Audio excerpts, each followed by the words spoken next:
Record TV. Shout out to the lady who I call First Lady T. And my bro Kenny, he the tech guy, aka the real plug. He'll set you up with a job. And my dog Third, all the hoes call him Poppy. He got your baby mama, got the sprung off that Molly. They dumped her for her sister, but she wasn't taking it well. They used to call me Brandon, now they call me Entanglement L. Brandon L can't take no loss. I'm the $40 nation boss. When it comes to the other dude, I ain't got much to say to you. Burning hell if you did me dirty. I done made it to the age 30. Told Pez she the first lady, she gon' let you know if you're acting crazy. Third water enforcer, talk to him wrong, he'll smoke ya. And my brother Kenny Conjo, he just cashed out on a condo. Tennessee to the DMV, all the way to the H-Town. Backstabbing bastards better not ever come around. I'm spending on the squad, all I do is splurge. I'm smashing on the spot, I left her on the curb. This one going out to Photo Record TV. Middle finger if you did me dirty. I done made it to the age 30. She know I'm 40R, now she getting wet. I'm throwing up the foe, yeah, represent. Disrespect the foe, but put a slug in your neck. Photo Record fam, let them know we got next. Photo Record fam, let them know we got next. Hold up, Photo Record fam, let them know we got next. Ballin' in the mall, all I do is splurge. Your lady gave me some pop on December 3rd, yeah. Throwing up the boat, yeah, represent. I'm throwing up the boat, yeah, represent. I'm throwing up the boat, yeah, represent. I'm throwing up the boat, yeah, represent. Topaz got us late. She done got us late. We was supposed to start for the third birthday. You ain't even riding the beat right while you trying to hate so hard. So just pipe down, Brandon. Nobody didn't ask you that. Yeah, man. Hey, we was all on time. We was all on time, but Man. Topaz had technical difficulties as always. It's always her Not fault. always, as two Blame times. the black woman. See, look at black men. See, 2 times. yeah, we blaming black always, women all day because you know what? Everything back to normal. No more simping going on. Mother's Day is over. So it's back to normal. Hey, we back to our regular programming. So you had to come back and renew your hatred for me. And little old me that didn't do nothing. You first on the list, man. You first on the list. I know it. It's all right. I'm used to it. But real quick, man, shout out to my brother Third, man. His birthday ain't today. His birthday Monday, but this is birthday weekend, man. Shout out to my brother Third, man.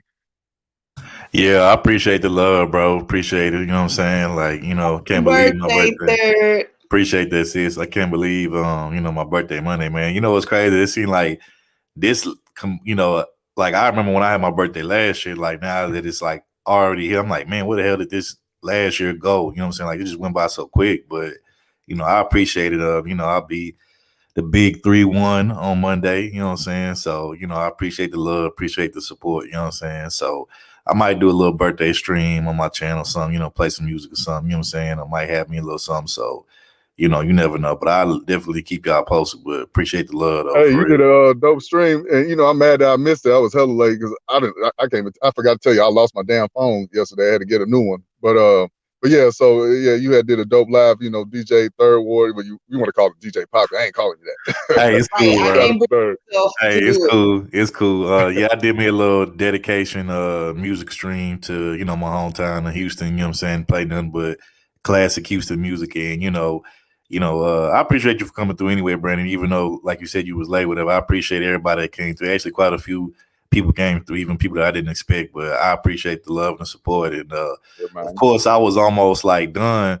And then, you know, YouTube hit me with the copy strike, hated on the nigga stream, so I had to end it kind of early. They always get you, man. They always get you. But it's cool though. It's cool though, bro. It is what it is. You know, I felt like I was able to play the majority of the songs that I felt like represented the city right. So, you know, it's all good, bro. Hey, let me ask you, man. Since you out there in Ohio, do you be homesick? Like, I know you miss Houston, man. Hell yeah, man. I be homesick all the time. But, you know, I keep in touch with, you know, family and friends and shit like that. So, you know, I just I will say, Third, your stream helped us to identify a whole lot of people that be, you know, kind of dreaming about Houston and don't say nothing to nobody, because I didn't know.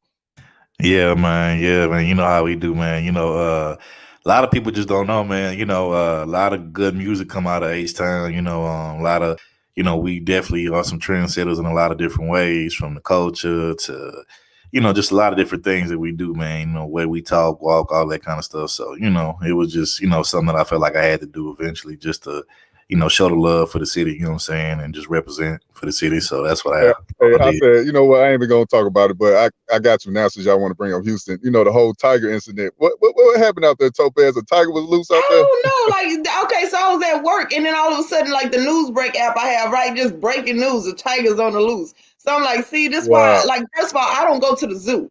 And so therefore, if I don't go to the zoo, I don't want the zoo animals coming to me. So this is like a Right. breach of our contract. I don't do Wild That dude Kingdom need to be like that. locked up for that one. That dude need to be locked up ASAP. Wait a minute. Okay, so that was what I couldn't get, because the second news break was they caught a man who walked away with the tiger. So did they catch the dude that like took him out of the zoo, and how did that happen? Or did he just see the tiger on the street and was like, hey, you know, because the dude that they saw with him was already on bond for murder. So like, Wow. I mean, where is he going with this tiger? I feel sorry for the people he didn't get. Wait. First time. He's like a illegal immigrant, right? I think. I don't know, but I know he finna take a tiger somewhere and recreate. What was the name of that movie?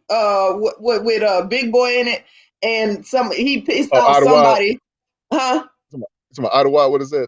Well, no. He made somebody mad, and then they left him in a room with a tiger and it ate the shit out of him. Or was it? Hey, real quick, I just wanted to give a shout out. Y'all can continue. I just want to give a shout out. Shout out to DS1 Sheep Stay Sleep, man. He shared our stream, and also I'm pretty sure Cool Jen shared the stream. You know, he always sharing the stream. So and Auntie Momo and And Auntie Momo. shout out Auntie Momo, man. That's Texas family right there. You know, appreciate you, Auntie Momo. Most definitely. Yeah. But, whatever the movie. I was gonna blame Joe Biden for that one. Your boy Joe Biden. Oh Lord. Yeah, I don't know. I don't know how they got out. I don't know how the hell that situation came about with the tiger, but that's some wild, crazy shit. And you know, hey man, you know, it's always some point in life where you see some crazy, once in a lifetime, off the wall shit that you think will never happen happens. Like, I remember this might have been like 4 or 5 years ago. I had just came from work, you know, came home or whatever. I was getting ready to, you know, the first thing I do when I come home is, you know, I take my dog out, you know what I'm saying, let him use the bathroom, when I was getting ready to come out, you know, take him out or whatever for his daily walk. And as I came out, you know, it was police and stuff. They like, get back in your house and yada, yada, yada. And then I seen like animal control. And I'm like, what the hell is going on? You know what I'm saying? And they like, man, it's a bear on the loose. I'm like, in the neighborhood? What? Yeah, it was like a bear on the loose. It was like a real live bear. I'm like, nah. I'm like, you joking? Like, they're like, nah, it's real. You know, everybody go back inside your house or whatever. So they made everybody go back inside the house, and you know, I waited about a good 5-10 minutes. They finally caught the bear, and you know, they took him, and you know, I was able to finally walk my dog. But yeah, it was literally like a bear roaming through this little neighborhood that I live in, and I was like, wow, man. I mean, like the bear was just walking up and down the sidewalk like it wasn't nothing. I know we give the hood so much flack, but I will say this: in the hood, at least you got to deal with just water bugs or roaches or pit bulls and Rottweilers. That's about it. But you ain't gonna see no tigers and, you know, lions and bears out there in the hood. So that's lions, one good thing about tigers, that. Bears. Oh my! Looking at you know, and I just feel like this is one more thing our parents lied to us about. Okay, because as a kid, I didn't really do animals like that, so I hated whenever we had these dumbass field trips to the zoo. I hated it the whole day. I didn't want to go, right? And then the whole time I'm there scared out of my mind, and the teacher's like, "Well, you can't get out. They have it secured." This tiger roaming the street is proof that y'all was lying. Y'all don't have them animals secured like y'all say y'all do. That's why I don't want my kids going to the zoo either. You can't keep a wild animal as a pet. Like white folks, man, they get on my nerves with that stuff, man. Leave them animals out there. Actually, it's funny. This not in Houston, Khadija. This, you know, everybody knows I'm from Houston, but I live in Ohio. This is where the bear is. But recently there was a tiger that was running loose in a neighborhood in Houston. That's what we were talking about. But to Brandon's point,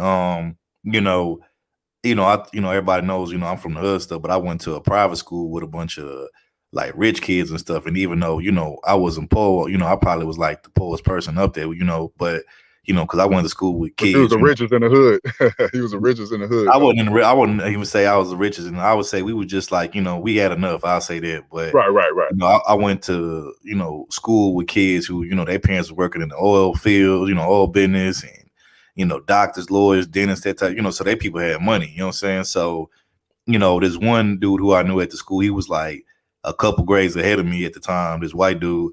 This dude had this literally no bullshit. This dude had a pet monkey, and I remember I asked him. I said, "Where did you get one?" And I said, how much did they even cost you?"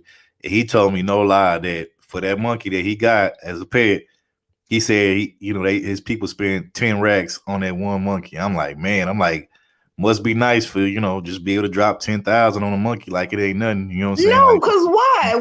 What? Okay, you know, I got a question. Why do you want a monkey as a pet? They don't make good pets. You can't cuddle with them. I don't want a monkey as a pet, but I'm just saying, Right. like, you know, if you just got 10,000 just splurge like that on a pet monkey, then I mean, you know, obviously you know you're doing something right. You know what I'm saying? After Like, all the flack y'all gave Michael Jackson for his pet monkey, and now when white people do it, it's funny. I didn't say, look, I don't care if Michael want to have, you know, 1,000 monkeys, you know, I wouldn't care. I mean, shoot, he ain't the only one. You know, if y'all ever know about Josephine Baker, you know, back in the day, man, she had like all kind of exotic pets. You know what I'm saying? She had tigers and Yeah, see, I monkeys don't and get all kind of that. stuff. You know what I'm saying? What So, is that? I don't want all that in my house. I bought my house specifically because it don't have none of that in it. I don't understand. yeah, I'm cool. I'm cool with I'm cool mostly with dogs. I'll put it to you like this. I like cats, but I'm not the biggest cat fan. But I mean, I could deal with them. But I will say this, and if you don't believe me, you can look it up because they got a YouTube page. They're one of the channels that I actually subscribe to and I follow on YouTube. There is a channel. It's called I Am Puma, like the company Puma, like the shoes. And there's a Russian couple, a man and a woman. This Russian couple, they live in Russia. They have a pet puma. And for those who don't know, a puma is basically like a mountain lion, a big ass mountain lion or cat, whatever you want to call it. And I think the cat's name or the puma's name is like Messi or whatever, like the famous soccer player, or whatever. And you know, if you watch the videos, you know, when you look at him, he's huge and he looks intimidating, but like the way he, you know, walks around their house and stuff like that, man, it's almost like he's just a big overgrown cat that acts like a little kitten, you know what I'm saying? But it's crazy though, because it's like, I don't give yeah, a damn. I would it's not crazy trust because most that. people be I'm like, sorry. hell no. But if you don't believe me, go look up this channel called I Am Puma. Like, I'm not See, even look, joking. I try to keep nightmares, like nightmare material, out of my brain. I'm not going to watch that. I got questions. Like, why do people need, you know, first of all right, I get it. Like, first of all, y'all got dogs, all right? Y'all good with that. And cats, okay, fine. They got people with hamsters, fish, rodents. Then when you start getting into like snakes, and then, you know, that's just still not enough, is it? Right? Like, I think I'm gonna check out of humanity when I see somebody with a pet dolphin guys, or a pet shark. You know, guys, just to let y'all know, you know, Topaz, she'd be up here, she'd be spitting fire, she'd be, you know, you'll think she's real tough, but come to find out she's scared of little spiders. Yes, I am, and I'm not sorry. Look, let me tell you something. I don't like things that hop unexpectedly. I don't like things that slither, and I don't like things that's huge without a soul. Like, you know, I like the things that I interact with. I needed to have a higher power to answer to. I need, like, dogs and cats and shit. They smaller than me, but like a bear, a mountain lion, they don't give a damn. They can eat me. They won't care that I got 2 kids. And then now my kids just out here in the world with no mother because I wanted to prove something. I don't want, like, I never understood that dude, the one that died by the stingray. No, I don't understand that. I never watched any of his shows. So yeah, spiders. I don't like bugs and roaches and shit. I don't like none of that. Nummo, if you're gonna be Nummo, you can't be scared of nothing. You got to stand up to your fear. You gotta. No, I believe the Lord will fight my battles, but it's my job not to keep putting him in bullshit all the time. He gonna get tired. Hey, he might make me sweat a little bit first. So for everybody listening to this live stream right now, You know, me and You a hater, Third. me and Brandon are gonna, you know, collect and raise a fund. We need you guys' help so we can get Topaz a pet You tarantula gotta for be her birthday. So, Third. You know you what? You know, gonna get you we will and be everybody who support that cuss smooth out. we will be accepting cash apps and super chats Thank or you, Queen. donations for that today. So we appreciate you guys. Don't do it. Don't We're do it. gonna help her overcome her Third, be fear, guys. careful. We're gonna help her. This is serious. This is serious now. But anyways, man, well, I guess we'll have a little fun now. We gotta get to the bad news.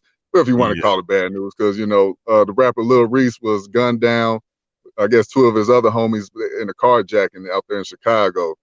So, Yeah, but he ain't dead tonight. He's still yeah. alive. Yeah, he's not dead. They say he's in critical. And actually, what's crazy is this is the second time he's been gunned down in his hometown of Chicago.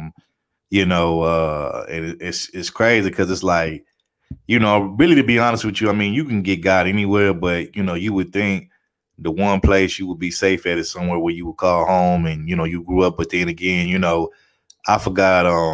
I think it might have been Lil Boosie who said, you know, when you become successful, especially like as a rapper, you know, to get out of your hometown or where you grew up at and go somewhere else because there's too many people, you know what I'm saying, you know, that want to hate and, you know, that, you know, remember you when, you know, you was coming up humbly like them and, you know, you made it out and they didn't, they feel some kind of way about it, even if you didn't do nothing wrong to them. And, you know, he was just basically saying like, man, it's best to get out. You know what I'm saying? You know, go somewhere else. And, you know, I agree with him on that because it's like, damn, bro, like I can't even come back to my, you know, hometown and get love without somebody trying to, try to get at me just because they mad that, you know, I've been blessed and put in a certain position that they not in. You know what I'm saying? And it just sad that that's what it is. But you know how I be, man.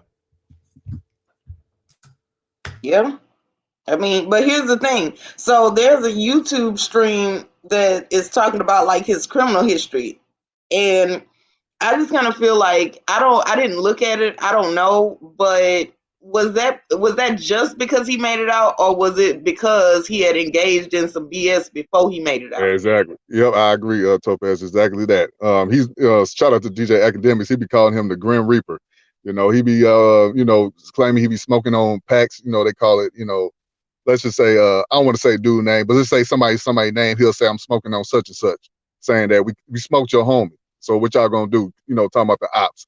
So he be out there wilding out just like what's that dude name? FBG Duck. Like he be on that, you know, disrespecting the dead. So people, hey, they gonna come back at you. So I agree with Third too, what he was saying. But as far as his situation, nah, a lot of people want to get at him. He got a target on his back. Well, and I'm not saying that he deserved it, but I'm saying like some things are just a logical consequence. If I did have to talk about it, like let me just say, if I was telling my kids, I would, you know, say pay respect to the dead. But in his death, you learn that you can't go around like if you get involved, it's blood in, blood out. You get involved in that lifestyle, you can't just leave just because you ready. Like nobody's gonna forget and forgive the things you did before that. Oh yeah, and that's what happened to that dude. You know, his daughter was shot out there. He was taking her to McDonald's. He was at the drive-thru.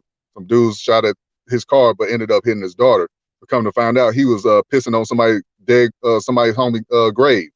You know, in the graveyard. So that was crazy. I'm like, see, that's what happens, man. You out there, you really don't want that smoke because niggas gonna come at you whether your daughter in there or not. And people don't realize that. And that's supposed to be a deterrent. It's supposed to mean that if you're not cut out for that life, that you don't go down that path. You know, I don't like the biggest thing I hate is when people play in that life and then get shot. They do it for clout. When something happens. They do it for clout. Yeah. Attention and clout. What you about to say, Third? No, I was about to say, you know, there's always been like violence in rap and, you know, talking about violence and, you know, doing harm to people and all this kind of stuff, you know, especially when the whole West Coast gangster rap thing kind of like came into play in the 90s or whatnot. But, you know, the whole gangster rap, you know, I can kind of understand that because, you know, California, that's really about gangs, which, you know, Chicago is another gang capital as well. But, you know, it's kind of like, when the whole drill scene kind of like came on, it was almost like they just like it's like the fact that drill is an actual a genre in rap where it's like all they talk about is, you know, killing the ops and, like, people, different neighborhoods and stuff like that. Like, that's the thing that's crazy to me, because it's like, I would have never thought like it would have got, because even like with the whole gangster rap and that type of stuff, like, back then, those dudes that was the pioneers of it, they actually could rap, and they wasn't just always talking about gang banging, they was talking about other stuff too. You know what I'm saying? Like, the only rap album that I heard that was like just nothing but straight gang banging was I forgot. Brandon know what I'm talking about. Remember they came out with like this album in the 90s. It was like basically like Crips versus Bloods, that type of thing. I forgot what that is. Banging on Wax. Yeah, Banging on Wax. Yeah, Banging on Wax. Yeah, like that was like the only West Coast album at the time where they were just strictly talking about gang banging and nothing else. But like all those other, rappers who was talking about gang banging, they also talked about other stuff too. It wasn't just strictly gang banging. So, when Drill came on the scene, it was like, damn, like all these niggas just all they talking about really is just, off in the ops and, opposing neighborhoods and all that kind of stuff. And it was just crazy. And the thing about it is, if you look at the old Chicago rap history, Chicago actually had some, dope rappers. You had Twista, Do or Die, you had Bump J, you know what I'm saying? Common, you know what I'm saying? Like you had, it was like a mixture of different things that was coming out of Chicago prior to the whole drill scene. And it's like the drill scene came and that just kind of like became what the city was about, I guess, even though we all know Chicago been having like, Chicago been a violent city and been having gangs since the whole, Al Capone days or whatnot. So, but yeah, it's just crazy though, man. That, that's, what's going on up there in the Chi. And even more bad news. There was a gas shortage out there in the Southeast, places like North Carolina, South Carolina. Shout out to Carolina folks. But why you sound so happy to say that? You know why.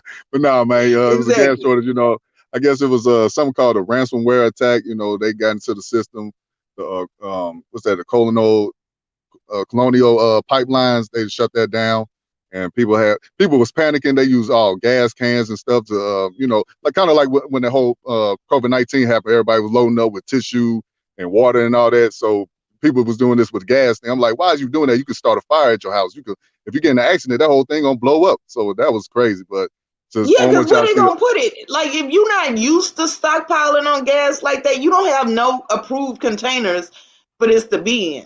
And they're gonna be doing dumb shit like leaving it in a garage, with the door closed and whatnot. And this is bad. It's all bad.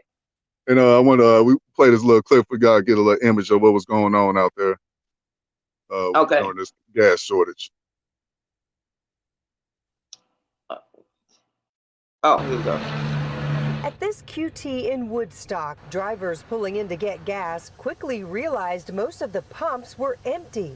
Pretty crowded, bags over the pumps. I mean, I'm on empty now. At this Atlanta racetrack on Bolton Road at Marietta Boulevard, stickers show which types of fuel are out.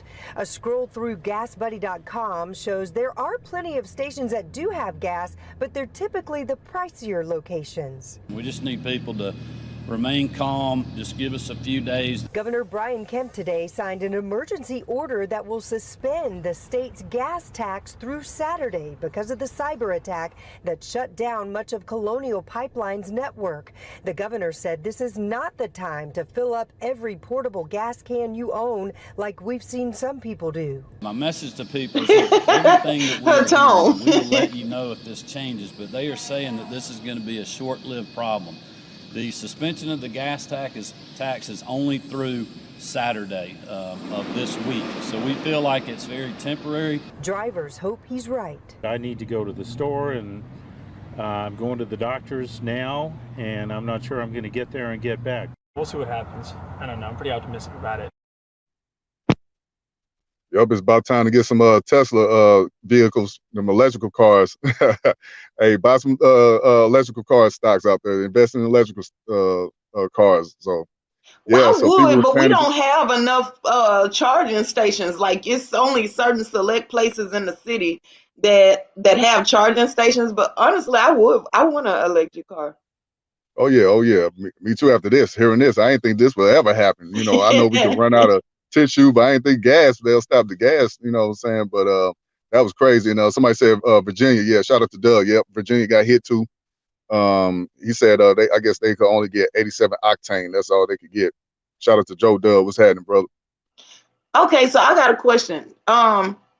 Like, okay, I've never tried this and I heard bad things happen, but just because y'all men, so y'all should know. If you have a car that runs on 87, what happens if you put premium in it? Like if you put 93 in it? I mean, it might not do nothing right away, but I think over time it'll fuck up the is it the fuel tank or something like that? I think it's like the fuel tank. I'm not sure if I'm pronouncing that correctly, if I'm using it correct, but like let's say for instance you get a car. Let's say you have a car that takes that if you want to get like the best performance out of it, you would need to use like Supreme gas, which is like the highest you can get before diesel or whatever. If you put regular gas in it, it will run for a little bit, but over time, like I said, you'll fuck up the fuel tank, and and eventually, I guess they could cause the engine to fuck up. You know what I'm saying? So, so yeah, that's that. If that's what you're pretty much asking, that's pretty much what it is. So, look, New say happened. That's a myth. What part? The gas shortage or what? You said it happened back in the 70s with Jimmy Carter. Well, yeah. See, Cool Jen said, yeah, it will mess up the fuel tank there. Yeah. That's what I was told. Okay. That's what I was told. Yeah, I see people putting gas in plastic bags. I'm like, what the hell is motherfuckers doing, man? That's just crazy. Dumb shit. Because where you going with a plastic bag? You know what? No, see. That shit stink, man. What Cool Jen said, what I said, that, it will mess up the fuel tank if you don't use the gas that they recommend you use. This is stuff I've heard from people that actually, work on cars their whole life and have, car shops and, that type of thing. So, people who actually deal with cars their whole life. Now, like for instance, like let's say you got a car that could take regular gas. You could put like what's the one that's above? I think it's like mid-grade gas. You can put it in. I don't think it will affect it. It'll probably give you a little bit. So you could go like to the next one, the one that's right, but you can't just do a whole jump like that. Yeah. So see, this is the only time. Oh, go ahead, Brandon. I was gonna say if you got like if your car is like over 100,000, 150,000, that's when I think you should be using 87 octane instead of regular. See, this is the only time in my life I've not had access to a man for this kind of thing, because before my uncle passed away, he was a mechanic, and even after he retired, he still would like work on the family cars or whatever. And then like my uncles or whatever, now they're much older and I don't live close to them anymore. My cousin's off doing who knows what. So it's like, dang, this is the one time in my life that I just noticed with this gas shortage that this is the one time I don't have somebody I could say, hey, look, do this for the car. Motherfuckers better get them a goddamn go-kart, scooter, or moped. You know what I'm saying? But, hey, I want to get a motorcycle one day. I want to get my motorcycle license, and I'm gonna get a motorcycle. Khadijah said she wanted me to buy a Tesla, but I got a bicycle in my garage. I give you. See, that is not the same, Brandon. You always trying to do something extra. Wait. It's a good workout. Work on the legs. Get your calves muscles going. So hey, she already working out other places. She don't nobody have to ride no bikes. Even though if you come to Houston, there are a lot of bike trails. Brandon gonna mess around and give her ass a unicycle, nigga. See, hell no. See, because you know why? Because Brandon petty. Oh man, that's crazy. But yeah, I'm not surprised. I mean, it seems like every time we have some kind of like national disaster or some kind of like something, it's always a gas shortage. There's always a water shortage. There's always this shortage, I mean, it'd be like that, you know what I'm saying? So, if worse come to worse, man, to be honest with you, I live so close to my job that I could literally walk to work if it came down to where, can nobody get no gas and I'm just totally out of gas or whatever, I could walk back and forth from home to work. So that wouldn't necessarily be an issue for me if it came down to that. But you know what I'm saying? But yeah, I could, but I'm not going to. Let's just be real. This is Houston and it's hot. I'm not finna do it. Yeah, so it's more than a block. I'm out. Hey, not to sound bougie, but I ain't been on the bus, bus stay in a long time. I probably was like 18 or 17 the last time I was on the bus. Yeah, me too. High school. Ever since then, for whatever reason, I've always had a car. Hey So man, Always had a whip. hey man, I But the tell good you what Lord though, bless him. man. Good Lord Hey, bless I tell you what, man. Riding metro or public transportation, whatever it is called in your city, man. It really do make you appreciate when you get a whip on your arm. It make you appreciate the hell out of it, man. Because you be like, damn, I remember when I used to take public transportation, man. That shit was Yeah. crazy. You know what I'm saying? Like, that's them humble beginning days. You know what I'm saying? yeah. Yes, sir. Yes, sir. But this next story I want to speak on, man. This was a crazy one. Do y'all know this brother named Ladell Lee? Have y'all ever heard of this brother? I had not heard of him until you told us about the topic.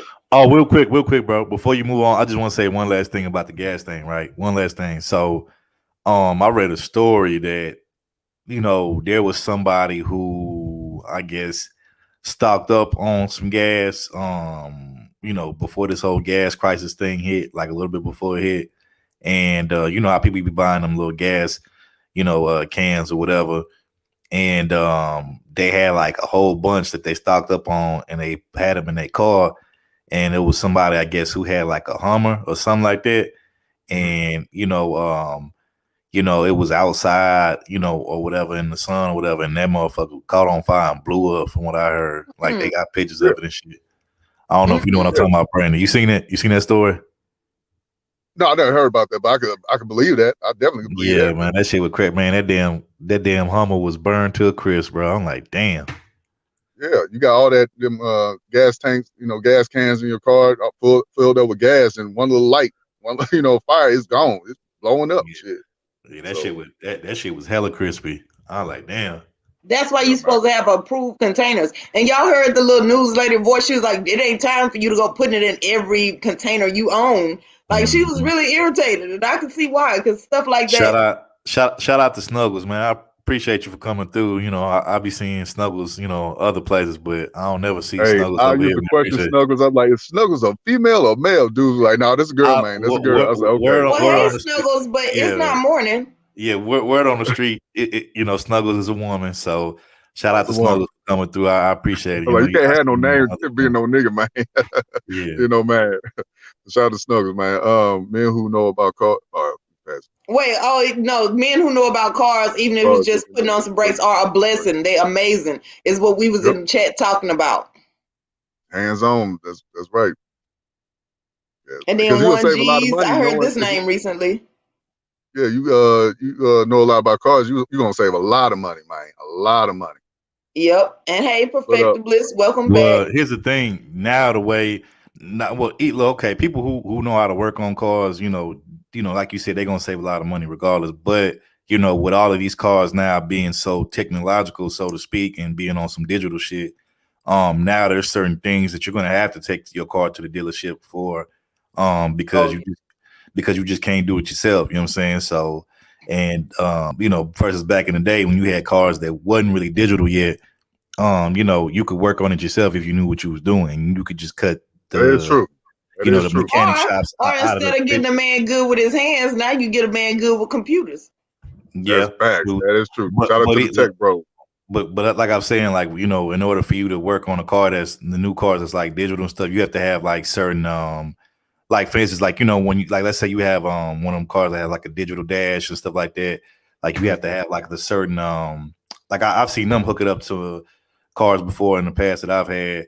It's like this little small little handheld computer thing where they can like reset your dashboard and all that kind of stuff. If you don't have those type of things, you can't reset it. Like for instance, like if your car like if something in your car one of your car lights comes on and says like an error message or something, you have to go to them to get that fixed, and they have to hook up that little thing to your car. If you don't have that, it's gonna always see the error message. You know what I'm saying? So like you can't just go get a light bulb no more. You gotta like back in the day when they had them old school like Chevys and stuff like that, Chevelles and Grand Nationals and stuff like that back in the day, Impalas and stuff, they, if your people knew what, whoever in your family, if they knew what they were doing, they could fix it up themselves, and you would just cut out the whole mechanic in the middle, man. Man, that was so amazing. I would be like, I would have to cry over the phone, call my uncle.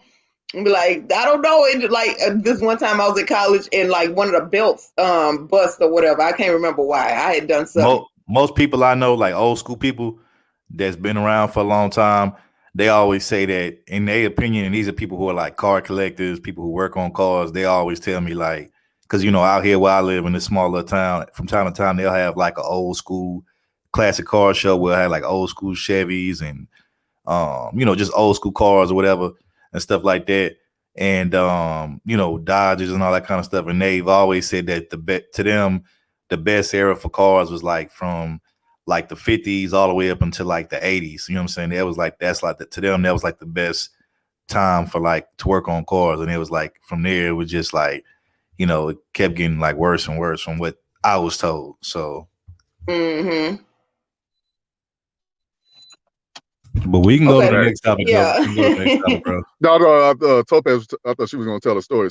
I just cried and my uncle had to come all the way up to U of H to come like tell me that something was wrong with the belt, and then he had to go to the stores and like fix it. We was there, but it only took like 2 hours for him to do all that. Like where AAA could never, I'm just saying it's like Kugent was saying his uncle's a mechanic there, and then Queen said that was a blessing. Yes, it is. Y'all have no idea. I missed that. Yeah, man. Rest in peace to that your good uncle. Shout out to him. Right. But this see, I was gonna talk about like, it's one thing, to be locked up for a crime you did commit. The whole you do the crime, you do the time. But for situations some brothers get into, be like they don't even commit that crime and they gotta be locked up for a couple years, maybe 20 years, maybe it'll cost their whole life for a crime they didn't commit. So can you like imagine being, locked up for something you didn't do? Oh man, y'all know somebody personally for that? No, I don't know anybody personally, or at least not that I know of. But if I can imagine, it would be like when somebody accused me of something I didn't do in regular life, just lying or either just jumping to conclusions to like the infinity power is what I imagine that would be like. It's just the worst thing ever. And I pulled up the story if y'all want me to read it. Oh yeah, you go. But I was gonna say also like, it really be it kind of it triggers me a little bit when I see brothers come out like he was locked up for 30 years, but come to find out he did not commit that crime. But then they want to get that man probably just $1 million. I thought if you how many years you do in prison, that's how much you'll get. Like if you do like 40 years, they're gonna give you $40 million. That's what I thought. But I see some brothers, they get ripped off, they might give them just $100,000. I'm like, wow. It depends on your lawyer. It depends on what y'all negotiate for and what you can, because you can still got to go to court to prove that. You don't just get to say it's not like a bill where you got to basically got to be you lost out on some parts of your life. So if you got kids, and they had to be raised up without you, you're gonna get more money. If you left behind people on the outside, you get more money. But if it's just a single person and it's just you ain't gonna get that much because your lawyer ain't gonna be able to bargain for how much of your life they took. Real quick, Thurr, have you ever had these situations? Know anybody that went through something like this or heard about this? Not personally in my life. I've just seen like, I watch a lot of I don't watch it as much no more. I really don't watch TV like that, period. But when I used to watch these little crime shows and stuff like that. And I would see different shows sometime about how people wrongfully got convicted and went to jail or something that they didn't do, but they might have been at the crime of the scene, or the scene of the crime, excuse me, and might have been the person that everybody thought it was, and all that kind of stuff. And then years later they got out, but they lost a bunch of years and time of their life that they couldn't get back. So that's kind of like the only thing that I've heard of. But no, I haven't known anybody personally. Not personally. Yeah. So but I'm just saying those type of situations, man, that's a sad situation to be locked up. They take away your freedom, for something you didn't do. Like that wouldn't sit well with me. But go ahead, Topaz, you can tell a story about Liddell Lee. Okay, and I did want to say this. The worst part about that, in my opinion, would be the fact that if you didn't commit the crime, that means you ain't in that type of lifestyle. You don't understand and live by that kind of code of conduct. So when you go to prison, not only is it a shock because you locked up, it's also a shock to certain systems that you ain't never had to go through because you wasn't in that lifestyle. So to me, I think that should make, more. But okay, so here go the story. Oh Lord, nobody didn't want to text me until now. Okay, so for 22 years, Liddell Lee maintained that he had been wrongly convicted of murder. I quote, "My dying words will always be, as it has always been, I am an innocent man." That's what he said in an interview published on April 19, 2017, the day before he got the lethal injection. 4 years later, lawyers affiliated with the Innocence Project and the American Civil Liberties Union say DNA testing has revealed that genetic material on the murder weapon, which was never previously tested, in fact, belongs to another man. In a highly unusual development for the case, in which a person has already been convicted and executed, the new genetic profile has been uploaded to a national criminal database in an attempt to identify the mystery man. Patricia Young, Mr. Lee's sister, has been fighting for years to prove that it was not her brother who strangled and fatally bludgeoned the 26-year-old Deborah Reese in Jacksonville. It was his neighbor, Jacksonville, Arkansas. We're glad there's new evidence in the National DNA Database and remain hopeful that there will be further information uncovered in the future. As Young said in response to a lawsuit filed by Ms. Young in January, city officials released the bloody wooden club recovered from the victim's bedroom, a bloody white t-shirt wrapped around the club, and several other pieces of evidence for testing. The ACLU and the Innocence Project have pushed for additional DNA testing at previous times, including on the eve of his execution. The request was denied. A federal judge rejected Mr. Lee's request for a stay of the execution, saying that he had simply delayed too long. Okay, so his execution was the first in more than a decade in Arkansas. And some people accused the state of rushing Mr. Lee and several other prisoners to their deaths that month before the expiration of its supply of a lethal injection drug. Wow. Yeah, it was 8 men, 4 black, 4 white. Yeah, but they only pushed up their death because they were about to, the injection was about to expire. Wow. So yeah, it just goes on more to say about, like, the point of this is that he had been saying that he didn't do it, and they had been asking for DNA testing a long time ago, and it got denied. And then the last request was the day before his execution, and they was like, no. And then you find out that, like, the medication was about to expire. Seriously? Wow. And a couple of people had spoken out about this situation. Even your favorite pro-black sister, Topaz Kim Kardashian. She said in her Instagram post, she said the state of Arkansas did not allow DNA testing while he was still alive, but a few years after they killed him, the DNA was tested on the murder weapon, proving they executed the wrong man. Liddell Lee was put to death for a crime he did not commit, and we know who did it. If this isn't enough to put an end to the death penalty, I don't know what is. Shout out to Kim Kardashian. Even though she divorced Kanye, she's still trying to fight for the black community.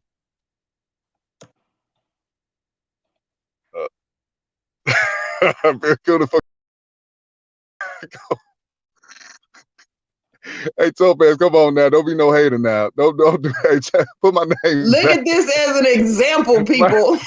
I'm just saying, I'm just giving her credit, man, for speaking out on this, man. You always really, giving her credit. Like, no, her she's credit has been declined. She's speaking out to her she followers. has a 300 credit score in the black community. No. Oh, man. Come and on. Darth, come I will on, put Steve. you out of here. I will block you. All right, y'all gonna cut this out. Nobody don't care now. I'm gonna put it back, but I'm tired of playing with you, Brandon. All right. I'm just saying it's a good thing that she spoke out against this. You can't keep quiet for situations like this. Like, now, if you did a crime, hey, I'm all for getting that person locked up. But when you hear a situation where even a woman that's locked up for something she didn't do, man, it hurts me. It really do. Because I'm like, as a man, like, that could have been me. That could have been me as Liddell Lee or something. Another situation for another brother. So I always look at it like that. Okay, hold on. So Snuggles, welcome, right? Welcome. Well, Snuggles, so she says, she's super pro-black. no, shut up, Brandon. That is not the reason. So she says, why can't you give the young lady her credit? She's actually right. And see, here's the thing, right? I feel like I agree, Snuggles. I agree. We know. See, you know what? And I knew I changed that name back too fast. See, but here's my issue with Kim K. I don't like her overall, right? Just because she got a sex tape out there and that, she was hopping between all these niggas before she finally settled in the lap of Kanye West and she drove him nuts. So for me, no, allegedly, that's a family of witches. And so I feel like if we're going to be inviting Kim K to the cookout, like she needs to do a little bit something more so that we know that she actually changed. I'm all for people getting a second chance in life. I hear all of that, right? But if we're gonna be hard on Black people when they change, we got to be hard on her too. She want to know what it's really like to be Black. She want to be in the Black community so bad, then she gonna go ahead and understand that we need a little more. I just need to make sure that she truly changed. Okay, no more thirst trapping on Instagram and then you speak it out for the Black community and that's supposed to make it okay. Now we supposed to be cool, but all the fuck shit she do. Nah. Okay, like I mean, thank you for speaking out. That's nice, great, you know, and everything. But we still ain't claiming you. So fast. I need a little more. Picture. You gotta see the bigger picture. This is her calling out the system. You know how they treat Black folks as far as, you know, you fit the description because you look a certain way. Okay, was she calling out the system, but she was benefiting from it? Was she calling out the system when she was young and in her prime, laying up on all the rappers? She didn't give a damn about the system. Some people learn later, like, you know, Malcolm X, you know, he was a trouble guy, but, you know, he went to prison and he woke up, you know, read the books and got into being a pro-Black man now, you know, stop pimping white women or whatever he was doing as far as crime. But, you know, he got to that shit ain't cute neither. That ain't cute either. And then so Shaka Kim Kardashian probably woke up, you know, either Kanye West, being around Kanye, she probably learned some things and said, oh, you know, it's time for me to put in that work in for the Black community. Okay, but the first thing she do, y'all just all hail Kim K. No, come on, man. Like, hold on. Let her establish a proven track record. And Shaka knew Black women in the community do it all the time. What's the difference? There isn't one. I say the same. You gotta listen to the message. Don't worry about the messenger. You know, shout out to Kim K for just calling it out. You know, but third, man, I want to get your take on this. Hold on, whoa, Brandon, keep that energy because you calling out somebody that's doing something good for the community later on in this stream. So keep that same energy. I wish I had clipped that so I don't have to even say it. I just play it back for you later on when you go down this road. What's your thoughts on this third? I mean, you know, if you end up doing time, especially if you end up doing a bunch of time, like let's say you do like anywhere between like, you know, 10, even more, 20 years for a crime you didn't commit, and you know, you finally get a chance to get out. I feel like, you know, the state, you know, owes you, you know, some kind of restitution for that. They owe you money, and not only money, you know, I feel like they should, you know, let it be known and make sure that, you know, that you have a clean reputation and a clean, you know, name, because even if, you know, you get out and they, they reward you with some kind of money or whatever, you know, and basically to be like, my bad, my fault, you know, sometimes, man, you know, you can't take back, you know, that the smut you put on somebody's name and the reputation. Like, for instance, you know, I'm only bringing this up, you know, to kind of just to prove a point, but let's say, you know, somebody went to prison for a long time and they got falsely accused of like a sexual crime, right? But it wasn't true. And then come to find out years later, you know, they didn't do it, wasn't true, whatever. Like, you can give somebody money to kind of ease the pain or ease their wound, but can you ever get that person their reputation back? And I don't know if you can, especially for something that's as heinous as that. So I think, you know, if they're going to do that, you know, money should just be like one of the perks. You know, you should like really try to make sure that, like, you know, that person's name is clean. That way they can get a job, get a career, you know what I'm saying? You know, certain, you know, access to certain things, you know, be affiliated with certain people, you know what I'm saying? Because, you know, money is important and all, don't get me wrong, but your name and your reputation is just as important, if not more. So I think those two should be the biggest things. If, you know, you get found not guilty of a crime that you might have been committed of, is, you know, number one, compensate them financially for it. And then two, make sure that you clear their name and, you know, make sure their name is squeaky clean and you know, represent it in a positive, you know, manner. You know what I'm saying? So that's my take on it.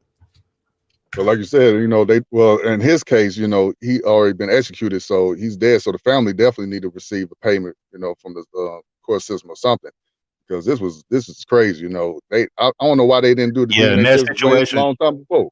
Yeah, I agree with you, bro. In that situation, because he's already executed and they, you know, falsely executed him, the family deserves some kind of something for that. They deserve, you know, to be compensated for that. You know what I'm saying? Because that's messed up. You know what I'm saying? You can't bring that person back because they already did and executed. I mean, it'd be one thing if he was still alive, they could just overturn and let him out. But the fact that he still went through with it even, you know, without properly, you know, doing their due diligence on finding out if you really did it. You know, you can't bring that person back. Even all the money you could give his family, it's not gonna bring that person back. But they definitely, to me, are owed some kind of compensation for that. Yes, sir. Yes, sir. Well, you know, Topaz over there kind of a little mad about that, but hey, man, but you Who's know, hey, mad? I'm not mad. I'm just not going. Like, there's a total difference. I could be like, I ain't going and not be angry. right. But yeah, man, this is why, you know, we need to be raising our children to be lawyers so we don't have situations like this. You know, get them involved in you know, criminal work. You know, get them involved so we don't have these stories like this no more. I'm getting tired of this. Every You know, family need one of everything. You need a lawyer, a doctor, a teacher, a mechanic, somebody good with computers. You know, every family need one of everything. Also, I would say this too. Let's say you a black person that you're blessed and fortunate enough to make enough money to afford a top-notch lawyer or attorney, whatever the case may be, and get a great representation for yourself. I don't think it stops there. I think another thing black folks need to do, whether it be male or female, is we have to know the laws of our city and our states better because, you know, yes, you know, I know people be like, well, why should I do that if I got a lawyer? Because, you know, you always want to be, you know, knowledgeable, you know, on what's going on in your city, the laws and stuff like that. Because, you know, sometimes, you know, you don't know these laws, man. They can, can get you in trouble. And, you know, they always say, man, you know, not knowing the laws is not your state or your city is not an excuse, you know, so it's not a reasonable excuse. So, you know, they need to, more people need to know the laws of wherever they live at and, you know, see, you know, what's going on. And then, you know, once you can get you a good lawyer to like kind of go hand in hand with that, man, I think you'll be in a better position. So, yes, sir. But moving on to the next topic, man. Y'all know the sister by the name of Tamika Mallory? Have you ever heard of her? Yeah. What about you, Third? You know? Nah, I'm gonna be honest. I don't know who that is, bro. You tell me who it is. She, you know the rapper My Son, right? Oh, My Son. Yeah. What about it? Yeah, she be with him. They be out there in the streets, you know, calling out, you know, police and how with black folks being treated by the cops and all this. But she did an interview on the Breakfast Club on YouTube, and they were speaking of. She was talking about her book, The State of Emergency. Her book is out, and you know, people have been criticizing her for taking deals with what is it, GMC or the Cadillac company, like, you know, basically saying that she's just trying to make money off the death of black folks. You know, Tamir Rice's mother, she called her out for you know, not coming back, trying to help her out because she wanted to know where's this money going. Just like Mike Brown's, well, he called out, you know, Black Lives Matters, but people been calling out, so she's been kind of in a hot seat now. But she was being criticized for having Cardi B in her book, and I want y'all to check out her response to all this. But then she also said something that was kind of like, why would she say this? She said you could twerk and also be out there working for your people. So check this clip out. Here we go. Here we go. Let's get it. I know. Success or to what people think is being successful. But I also have folks questioning why Cardi B, you know, and Angela Davis in the forward of your book. Oh, I definitely want to get to that. If you don't understand that, then I don't know what to tell you. It's a story about Nina Simone, who we know was an entertainer, but also a part of the movement. And so it's a powerful exchange. And I personally am a mixture between Cardi B and Dr. Davis. That's my truth. Mm-hmm. You know, I believe you can twerk and work. That's that's my truch. You know, I'll be hearing the females, you know. That, bro? Go ahead, Third. I just gotta be real. I gotta be honest. I can't stand when, because I know this is mostly, and this isn't me trying to come at women, so please understand when I say this, but I hate when I hear women say my truth. Motherfucker, it ain't no my truth. The truth is the truth. The truth is either the truth or it's not the truth. Like, there is no, like, the truth doesn't have any ownership. Nobody owns the truth. If it's true, it's true. If it's not, it's not. Like, why do we do that shit? You gotta stop doing that shit, man. And let me say this real quick, right? As long as those two things are separate, okay? Like, there's a time for twerking, like, you know, preferably either in your home or with friends or at a club with dark lighting, things like that. Not on the White House steps while you delivering a speech or nothing like that. You know, I just don't like when people be trying to combine stuff that ain't supposed to go together. If you can be a woman that is out here, you know, organizing women's marches. See, I like when they say that, okay, we finna do something, it's gonna be helpful to women. But then it's like at the end of the speech, if you ain't twerking with them in celebration, then all of a sudden you ain't down for the cause. That is annoying. So I guess so I guess Rosa Parks should have twerked, you know, her way to the front of the bus. Yeah, see, no. I guess Harriet Tubman should have been twerking all the way down the you know, Underground Railroad to freedom. You know what I'm saying? You know, while they was walking towards freedom, you know, twerk. You know, while you walk towards freedom, looking ass. Yeah, see, that's what I'm saying. No, we're gonna look at them like sexual objects. Exactly. But go ahead, Topaz, my bad. No, I'm just saying, like, no, like, some things need to be separate as a grown-up. See, I hate when people feel like being grown means you could do whatever, whenever, and can't nobody check you or whatever because your bill's paid. No, you still supposed to have some type of decorum.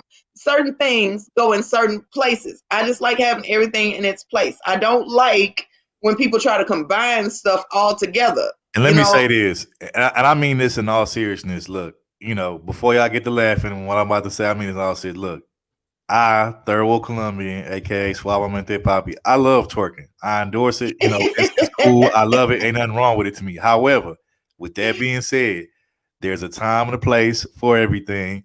And my thing is this: if they gonna twerk, it's not the fact about them twerking there's anything wrong with that. How about y'all twerk after we get people's, you know, wrongful convictions overturned, after certain brothers get off and get out of jail, off of death row that was wrongly convicted? You know, then we could do the celebrating and twerking and dancing, whatever other little shit somewhere y'all away from the actual protest location. Yeah, exactly. You know? Exactly. That part. You know what I'm saying? So if y'all want to do that, say that for after we kick ass in the courtroom and, you know, we get, you know, real results and stuff like that. Then, you know, once we get the party in and celebrating our victories, then we can do all of that, you know, nigga shit and all that, whatever hood shit that y'all want to do. You know what I'm saying? When we could do that amongst each other, why we got to be out there, you know, twerking in front of the damn Capitol building? Like, come on, man. Like, yeah, like, in front of in front of a barricade of police cars. Like, come on, man. No, what was that supposed to achieve? Now, if somebody had shot her in the ass cheek, she would have been wanting to sue the city. But, you know, whatever. And so for Mother Earth, she says, I think she was saying there's duality. That's why I don't like sound clips. Okay, I get that. And I hope that that's where she was going with that. But here's the thing. When you are an activist, because when I looked up her Wikipedia page, that's what it says her employment is now. That's her career as an activist, right? Then you have to understand you are choosing to be out there as a representative. So you can't always, like, do we need to know that in the middle of an interview? And I think Charlamagne the God and DJ Envy and Angela Yee, I would never go on their interview. Let's just put it that way. Because they don't get serious about nothing.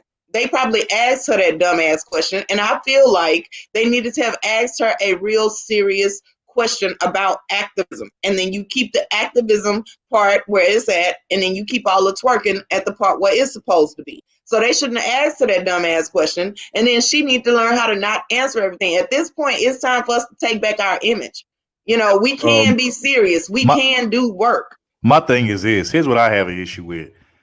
Why the hell are we throwing Cardi B's name in as an activist? I'm sorry. I was just about to say that. I'm sorry. Whoa, Brandon. What's the difference between Cardi B and Kim K? I'm about to tell you, but go ahead, Thur. You finish up. Why do you think of it? To me, they're the same, but I'll put it to you like this. My thing is this. Cardi B is a stripper thought turn entertainer. And look, I ain't hating on her hustle. Do your thing. You know, the fact that you got out the strip club, you got out of the streets. Hey, congratulations. I'm happy for you. You know, of course, you know, you could always start somewhere, always end up somewhere else. So I'm not saying you can't grow.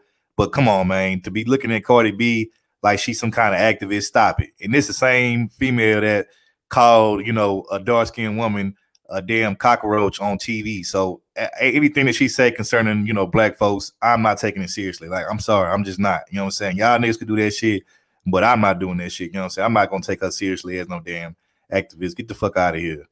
And Mother Earth, I don't know if they asked her. I'm just assuming that they did because they be being goofy. Nobody asked her about twerking. No, I said nobody asked her about twerking. She just said it. She just came out and said it. She was like, "Why you can't?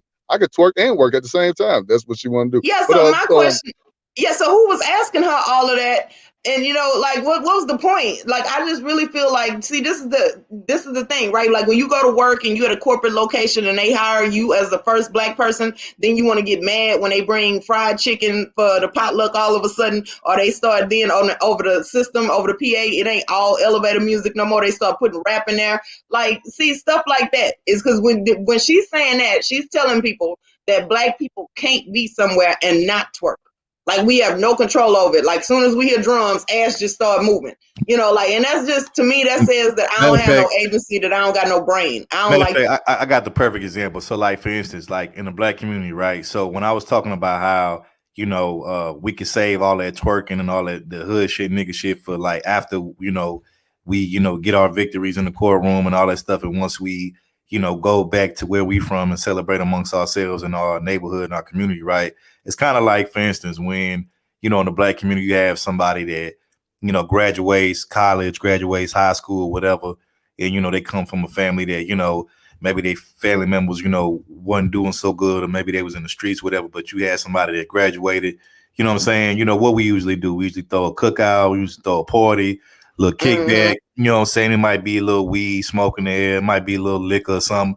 But we do that in our neighborhood, in amongst ourselves, in the comfort of our circumference in our area. We don't, at the damn high school or a college graduation on campus, we don't be like, oh yeah, let's go ahead, roll up something right now and just smoke this shit right here in this damn, auditorium, because Daquan just graduated, so we gonna post up and roll up something and smoke it right here in this auditorium at this college or this high school. Like, niggas will be looking at you like you goddamn crazy, you know what I'm saying? So why the hell would you be twerking right there on the steps of the damn Capitol building or, courtroom or whatever the fuck? Like, come on, man. Like, it's a time and a place for everything, man. It's not what you do, it's how you do it. And like I said, it's a time and a place for everything, period. Exactly.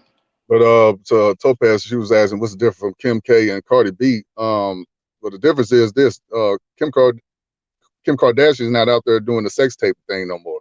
She's just living her life. She still did it though, bro. She still did it. No, hold on. Her saying, Instagram is a whole damn sex tape. Do y'all see, like, okay, what married woman post pictures of herself naked in her bathroom, and it was something like real innocuous, like just because was the caption. Well, have you seen something recently? Have you seen anything of her recently? I only know it when they bring it up. Here's the thing, bro. You my dog, but I don't agree with you on this. It's not about. Here's the thing, bro. The internet is forever. DVDs and all that shit is forever, bro. So for instance, somebody make a sex tape, bro. These new age kids, bro, it could have happened 20 years ago, 10 years ago, whatever. Somebody could look it up on the internet the next 10, 20 years later. You know what I'm saying? So that shit is forever, bro. Like, people gonna forever be able to see. I mean, bro, you can just go to any kind of free porn site that there is, bro. Type in Kim K and Ray J, and that shit gonna pop up like it ain't nothing, bro. You're gonna see them doing what they do. And everybody, I think, at least seen that tape at least once. You know what I'm saying? So I mean, that shit gonna be there forever, bro. And it's like, if you a kid and you see your mother on, on the internet, getting slaughtered out, shout out to Official, I mean, like, would you really be happy about that? Like, perfect example. Look at Superhead. All them tapes she had back in the day, right? How the hell you think her kids gonna feel, you know what I'm saying, if, they in high school or some shit, and, his peers and his friends, his partners looking at his mama from back in the day, doing her thing on camera and shit. Like, gonna be like, damn, bro, your mama, man, she go hard on the head and she this, then, like, bro, that's embarrassing, bro.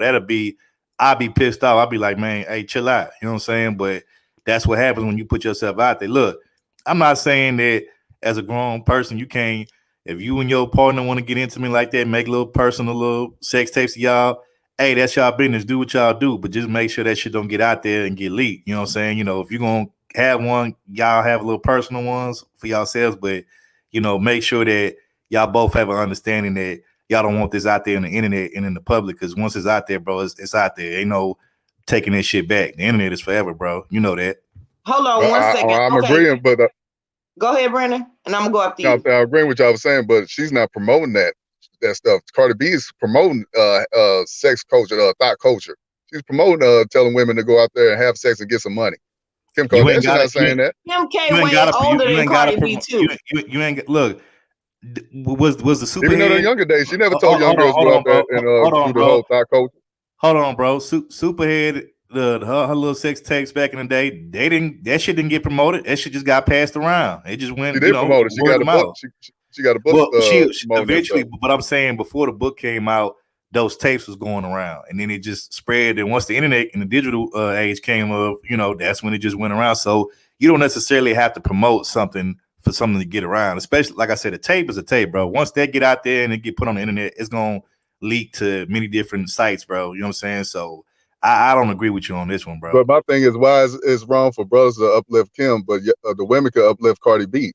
They both not black. I'm agreeing with that. Both of them hoes ain't shit. Both of them hoes ain't shit. But black men get thrown under the bus for it. But Cardi B is not black. Women, so why? Okay, Tamika, when it comes to me, I can only control me. Why she even let her in her book? Why she let her write a little piece, in the beginning of her book? Why would she even give Cardi B that privilege? She could have went to Cash Doll. She could have went to Asian Doll, one of the other black female rappers. She could have went to a black lawyer. Like, see, this is my problem with entertainers. Let them entertain. See, real quick.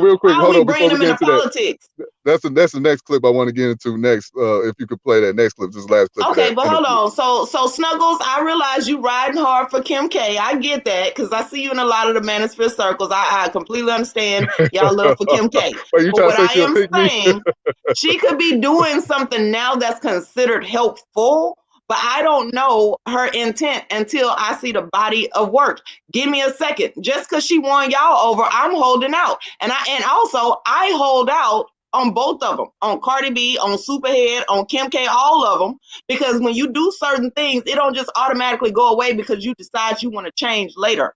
That is how it's a deterrent to our children who are watching these chicks. See, if we just uplift Kim K all off the bat, that tells our kids that you can go out there, make a sex tape, fuck a bunch of rappers, marry a nigga for 72 days, then leave them for a rapper. But hey, then you just become an activist and all of it's wiped away. I'm sure we all recorded, sex with our partners on the phones. I'm sure we all done it before. No, allegedly. I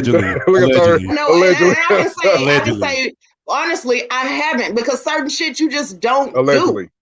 Whatever, Brandon. Ain't no allegedly. I don't understand why y'all act like it's so hard for grown-ups to make appropriate play the next clip. Wait. Hold on. One second. Before you do that, let me give a shout out to my brother, Darflo. You know what I'm saying? We appreciate the love and the support hitting the Cash App. And hey, man, everybody else that's in the chat, man, if you feel so blessed to, man, go ahead, hit that Cash App, support the show. And D-Rock Den hit the Cash App. I had put it in the back chat so the next time you announce it. Okay. Shout out D-Rock Den too. Appreciate the Cash App. Okay, so let me finish this. Because what that's saying to our kids is you could do all of that stuff. Then when you turn 30, become an activist, and then all of it's wiped away. It's like it never happened. So then now when you have these kids from 18 to 22 say, I want to live my best life, I want to ride the cock carousel, and then I'll just become an activist later on, and it's fine. So if you don't want that to continue happening, then you can't just be okay and cool with it.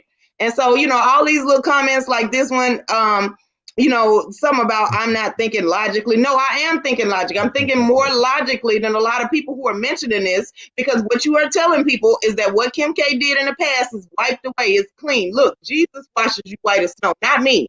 Okay? That's something you got to take up with him. So we're going to go ahead and move on to the next one. Thank you. I think people are confused about who I'm trying to reach. And I think that must be that's a failure on my part. I will accept that maybe I have not been clear enough. I am not looking for bougie black folks as my audience. Those are my people. Well, there you have it. That's why I'm not an audience member. Where many of the other links, it's a women's organization, an organization full of very, very successful black women, and they kind of bougie, and that's my people. I like to hang out with them. Those are my people.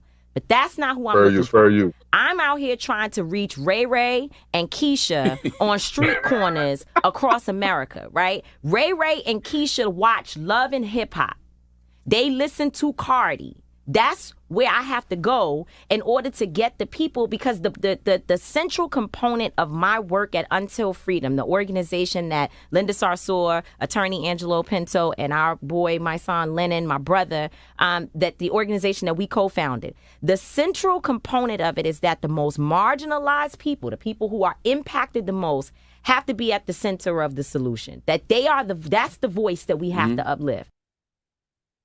You see, joining these panels, on the pro-black side and all that, I always hear them say, we got to go back and help the ones that's on the block in the hoods and stuff. I'll be like, them the main ones that cause the destruction in the black community. But, they don't want to speak to the ones the upper tier blacks, the ones that, like she said, bougie. They call them bougie, the educated brothers and sisters. Like, they don't want to have a conversation with Candace Owens. They rather talk to Cardi B. Okay, let me say something real quick. I want to clear something up. So there's this perception, right, that if you're not like always on some nigga shit or some hood shit, that means you like quote unquote bougie. I don't agree with that because, like I said, I'm from the hood. But here's my thing, and I got a lot of nigga ways about myself and stuff like that, right? I ain't perfect, but at the same time, I don't take that shit with me everywhere I go. You know what I'm saying? Like, I'm still gonna be me at the end of the day, no matter where I go, whether I'm around people that look like me or people that look different from me. But my thing is like when I'm in the hood, when I'm chilling amongst the people I grew up with, then I can like just kind of like ease back and kind of chill and just do what I do. But when I'm around other people, I gotta be like kind of like kind of more on some. Not necessarily alert, but I just got to be conscious of, okay, I'm around, other people, so I can't really just move in a certain kind of way. I got to move more, you know what I'm saying? In a kind of like, I guess what I'm trying to say is I got to move like kind of more like in a way to where, I can kind of like blend in with everybody. You know what I'm saying? Not that I'm trying to, conform to nobody else in their ways, but it's just like I said, like, just leave that certain shit, bro. Like, just leave that shit in the hood, bro. Like, you ain't got to take that shit everywhere you go. You know what I'm saying? And to me, it's more fun when, I get to go back to the hood and do that type of shit. You know what I'm saying? Because, like I said, you can kind of just kick back, let loose, kind of just chill. Versus when you out in other places, you got to be conscious, man, of, you got to be conscious of, where you at and what you're doing. You know what I'm saying? Because, you're not in your comfort zone. So you just got to be careful. That's all I would say on that. But they don't necessarily make you bougie per se, because it just means that you might have standards. That's it. And that's really what I equate it to. It's not necessarily being bougie, just having certain standards. That's it. Well, I got a question. Oh, go ahead, Brandon. I was going to say, I'm all about having fun and all that. But when it's time to get serious, if we really trying to make an impact, try to help our people out to be more successful, I just can't see we always got to go back to the lower tier of the blacks instead of talking to the upper tier. Like we'll clown Stacey Dash because what her opinions about situation. But instead of having a conversation with her and picking her brain, you probably could learn something from her, Tamika Mallory. But she rather want to go back to the hood, which she could do what she want to do. I'm not trying to tell her what she can and can't do. But I always hear this in the pro-black space. We always got to go back to the hood, but they don't want to talk Brandon, to the people they claim is bougie blacks. Hold on, Brandon. Here's where I got to give you a little pushback at, bro. I hear what you're saying, and I get the gist of what you're saying, but here's the problem. Women like Stacey Dash, Kim Kardashian, or let's even say like a Cardi B, I'm sorry, I'm not taking nothing that the motherfuckers are saying seriously when it comes to anything political or anything that could benefit, the plight of black folks. I'm just not. You know what I'm saying? To me, they just talking puppets that's paid to say whatever, they, paid to, get told to say or whatever, but I'm not taking them. I'm going to take somebody more seriously that actually, has experience and background and actually helping the people in politics and, like actually some change shit, not just somebody that just, because they're a celebrity and because they have a certain star power and because they have a certain reach that they can reach out to of a demographic of people. I'm not going to just listen to them just because. Like, nah, you know what I'm saying? Like, there's people that actually, can, change some stuff or actually, that are knowledgeable or informed about stuff who actually put in some work. And then there's people that just because they have a little bit of fame and stardom, you know what I'm saying, that they get them some money and, they give them a little, press to say, oh, say this and say that.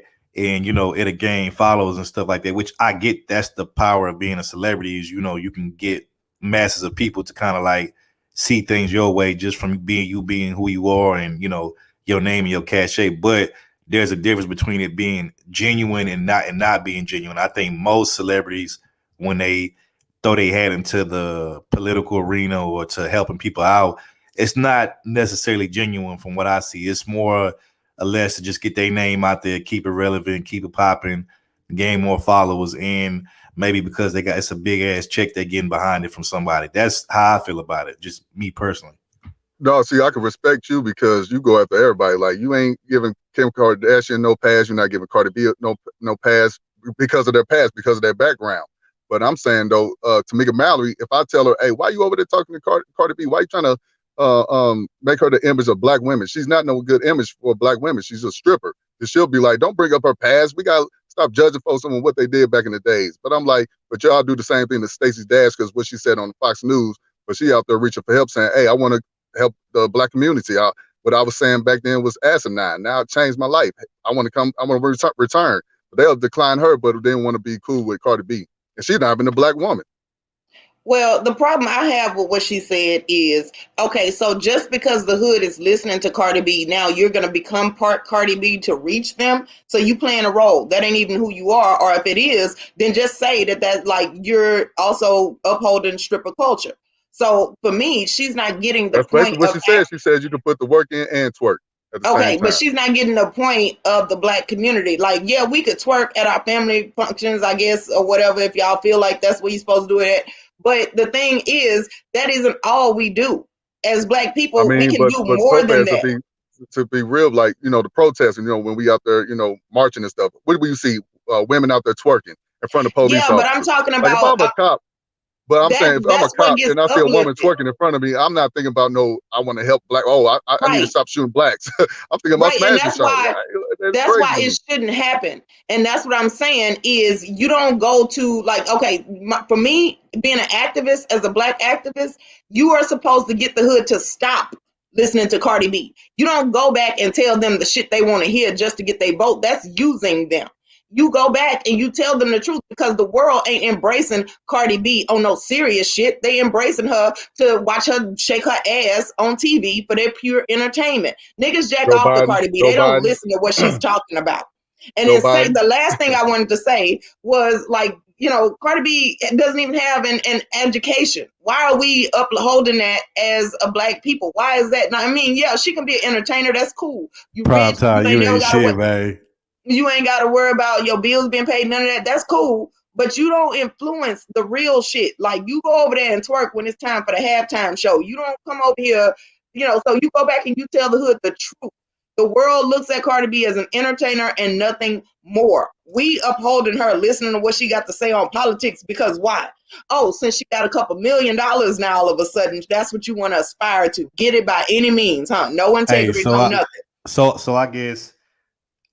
bro, Sam I Am, appreciate you for the cash app and the support, bro. Appreciate the love, bro. Sam I Am, $40 Nation in the building. What's happening, bro? Salute to you for that. So I guess if women's idea, black women's idea of protesting for justice, freedom, equality, whatever you want to call that shit. Today, I guess if that's what they want to do to, as a form of protesting or whatever, then I guess the brothers should two-step, electric slide, crump, all that shit, snap your fingers, lean with it, rock with it, all that shit, when they out there, on the front line, when they on the front line, with the police and all this shit. I guess, seeing brothers, two-step and electric slide will make, the police, feel less, threatened and feel more comfortable, and maybe they won't shoot us and beat us up. Exactly. Twerking save lives. Twerking matters. No. Y'all will not make this a thing, because here's the thing: black people being coddled, that is not a compliment. That is an insult. They're basically saying that they got to talk to you through rap lyrics because you can't read a paragraph if it was wrote down in a book. Hey, niggas gonna be out there doing the running man and shit. At the protests and shit, niggas gonna be doing the running man. And I'm just saying, man. She talk about she don't want to speak to bougie women like Khadijah and Topaz, Omarosa. She can't. She ain't gotta want to speak to me. She can't speak to me. There's nothing she could tell me about politics that I would take. So I wouldn't give a fuck. I don't care. Don't speak to me. So she not missing Topaz, nothing. Topaz, maybe I got a better one. Maybe we could all do both black men and black. We could do the bunny hop at the protest. You Get know, the hell out of here, Third. You know what? you know, I'm not playing with you. we can hit the No. Dougie. We can hit the Dougie, do the stanky leg, all that shit. No, right? we're not doing none of that at the protest. We're gonna stand up there and march with a Shit, good formation ass. with people who know how to actually use weapons. I know We what gonna I'm doing stop at the all this protest. dumbness if it's up to me. My ass gon' Dougie, Jig, Body Rock, Southside, and Electric Slide, and I'm gonna kill that shit too. I'm gonna look clean as fuck when I do it too. Not at the damn, not at the march. Hold on, Snuggles, really? Come on, man. You are killing me in this chat. I sound like Tommy Sotomayor, really? I ain't dead back. Come on now. I mean, thanks for the compliment. Well, look like Tommy Sotomayor has just found his new co-host for this show. Hell no, fuck he did no, because you know why? No, because Tommy do too much. He's funny with his little songs he be making up and everything. Get out of it. He might pop up on this. He been pulling up on everybody's channel. He might come through. No, I got y'all. What you say? Remember that, I'm gonna go to bed. Y'all remember that group called the Party Boys? That song that hit them with that flex, hit them with that flex. That's what I'm gonna do at the protest. Hell no. I'm gonna do a south side at the protest. Is that what we go over this? No, we're not gonna do none of this. Now, this all fun and games, but at the protest, we're gonna act like we got some sense. Now, shout out to Martin Luther King and Malcolm X doing it the right way. You know, they didn't have their women out there twerking, looking crazy. You know, Coretta Scott, you want to see Coretta Scott out there twerking and stuff, man. She was a classy woman. Exactly. And even though I don't like, you know, I don't agree so much with the Obamas. You know, Michelle Obama wasn't even doing that, even though she did, you know, condone. What she said, I think she said she liked somebody music. Who was that? It was a rap female girl. But anyways, you don't see her out there twerking, acting crazy. Well, you do see her daughter out there smoking weed and cigarettes. So I don't know what's going on with her daughter. Nah, I'm gonna do the at the protest. I'm gonna do the Soldier Boy, the Superman, and then I'm gonna after that I'm gonna do the chicken noodle soup. Yeah, I was just saying we got to fix our image, man. You know, like you know what I'm gonna do? Time and place. I'm gonna have on a nice business suit. It's gonna be a floor length skirt attached to it. Right. I'm gonna stand there like I got some damn sense. That's right, T. Yep. Your mind is gonna make us say, exactly. Damn, y'all get this intelligence. Education, y'all get this knowledge. We're not gonna be twerking. See, because here's the thing, I don't have to like. I just really feel like they're telling us that black people, the only way you can learn is if you dancing. I mean, that's all fun and everything, but we can also do both. Right. Yeah, like I don't like. It's limiting, in my opinion. It's limiting. We can do more than entertain. We do a whole lot of stuff. You know, like I don't want them to put us just in that one basket like this all y'all capable of doing. I don't like the fact that the black community only praise you if you either stripping, selling drugs, or an athlete to get out the hood. It's like you get somebody that go to college, no, they don't like that, right? So I don't like that, and I speak about that. So with me being pro-black, that is pro-positive blackness, okay? I don't want all of the dumb shit. It's not wrong for you to twerk, but it's wrong for all you can do is twerk. Like you twerk everywhere. You twerk all day. That's a problem. Real quick, I want to give a shout out to Mr. Research for hitting the Cash App, supporting the show. We appreciate you, bro. Appreciate that. And yes, Mr. Research, full in because y'all not gonna see nothing. Y'all don't see no skin. Y'all can focus on this message, all right? But here's my problem though. My problem is I know one I know one motherfucking thing. If these women gonna be out here twerking all on the front line, you know, on the Capitol building, on the casket, you know, twerking on the casket, you know, wherever. You know, I know one thing. When you bring your ass home, your ass better be twerking in bed for me. I know that. You know what I'm saying? You ain't finna just be twerking out here for public and everybody else, and you come home talking about you tired, man. I ain't trying to hear that shit. Fuck out. We talking about casket. I'll never forget. But this, I don't think this happened in the United States. It happened somewhere in Jamaica somewhere. They was twerking on somebody's casket, got on top of that thing while the pallbearers was, you know, carrying the casket, and women was getting on top of it. Were they driving it down the street? Because I seen that clip. I seen the video where this chick was on top of a casket. I don't know why they. You know what's crazy? No, it was an open casket. They got inside the dead body, twerking on the dead body. Man. Oh hell no! See, I wish they would do that at somebody. I know funeral. I'm snatching people off the casket. I'll never forget. ATL got to take that L. They had Shawty Lowe. They had his casket passing around the strip club. It was an open casket and all, I think. Hell no. I think it was out there in Majesty or Folly somewhere out there. But that was crazy. Hey, Mother Earth, yeah, I get that, but it ain't twerking. It's a second line, okay? Mother They Earth just must be a dancing and twerker. partying, Mother and Earth they must ain't be a nobody stripper or shaking something. ass and getting pregnant. Mother Earth must be a stripper, man. And no, Mother Earth ma'am, Snuggles. It is not part of must our be genetic twerking. code. It's one of the things that we do. The rhythm and the ability to catch a beat is in our genetic code, but it's not twerking per se. We can do lots of things. It's not just twerking. So yeah, I know that's what you thought, but no, ma'am. I'm calling out all the Anyways, BS. man.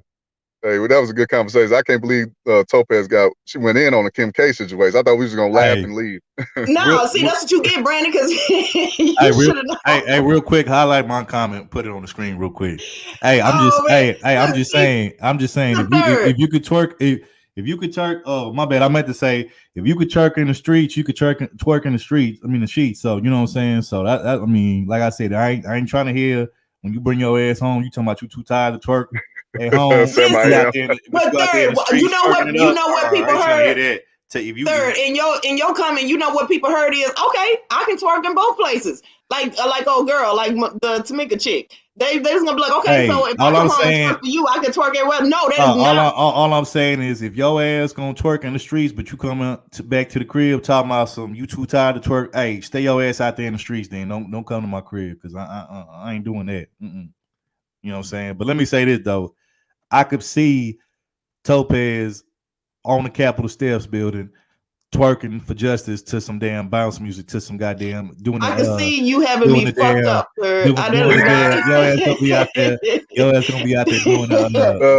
Damn lie. Hold on. Your ass gonna be out there doing the Josephine Johnny. Johnny. Lord, first of all, you know how old that dance is. First, wasn't you in middle school when I was out there? No, sir. Doing the Josephine Johnny looking at. Hey, no, I'm sorry. My grown hood would not allow me to do it. No, mode is not out there doing that, man. But hey, man, we're gonna move on. Mode is in a habit and eating vegan food. That's exactly. Right, Don't do me. We need black women to follow Num Mode. It's going down 2021. But yeah, man, we're gonna go to sports talk with my brother Third, man. What's going on in sports, bro?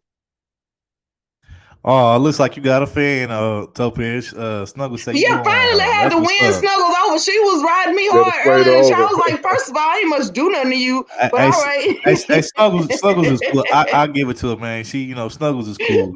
She good people, man. I appreciate you coming over here, Snuggles. Hopefully, I seen her in Bernard Riley chat. She got her own little super chat thing. Yeah. So, I mean, I figured as much. You just got to be around me. I heard they said Snuggles thick too. They said she thick too, man. So I don't know nothing about that, bro. So Yeah, see.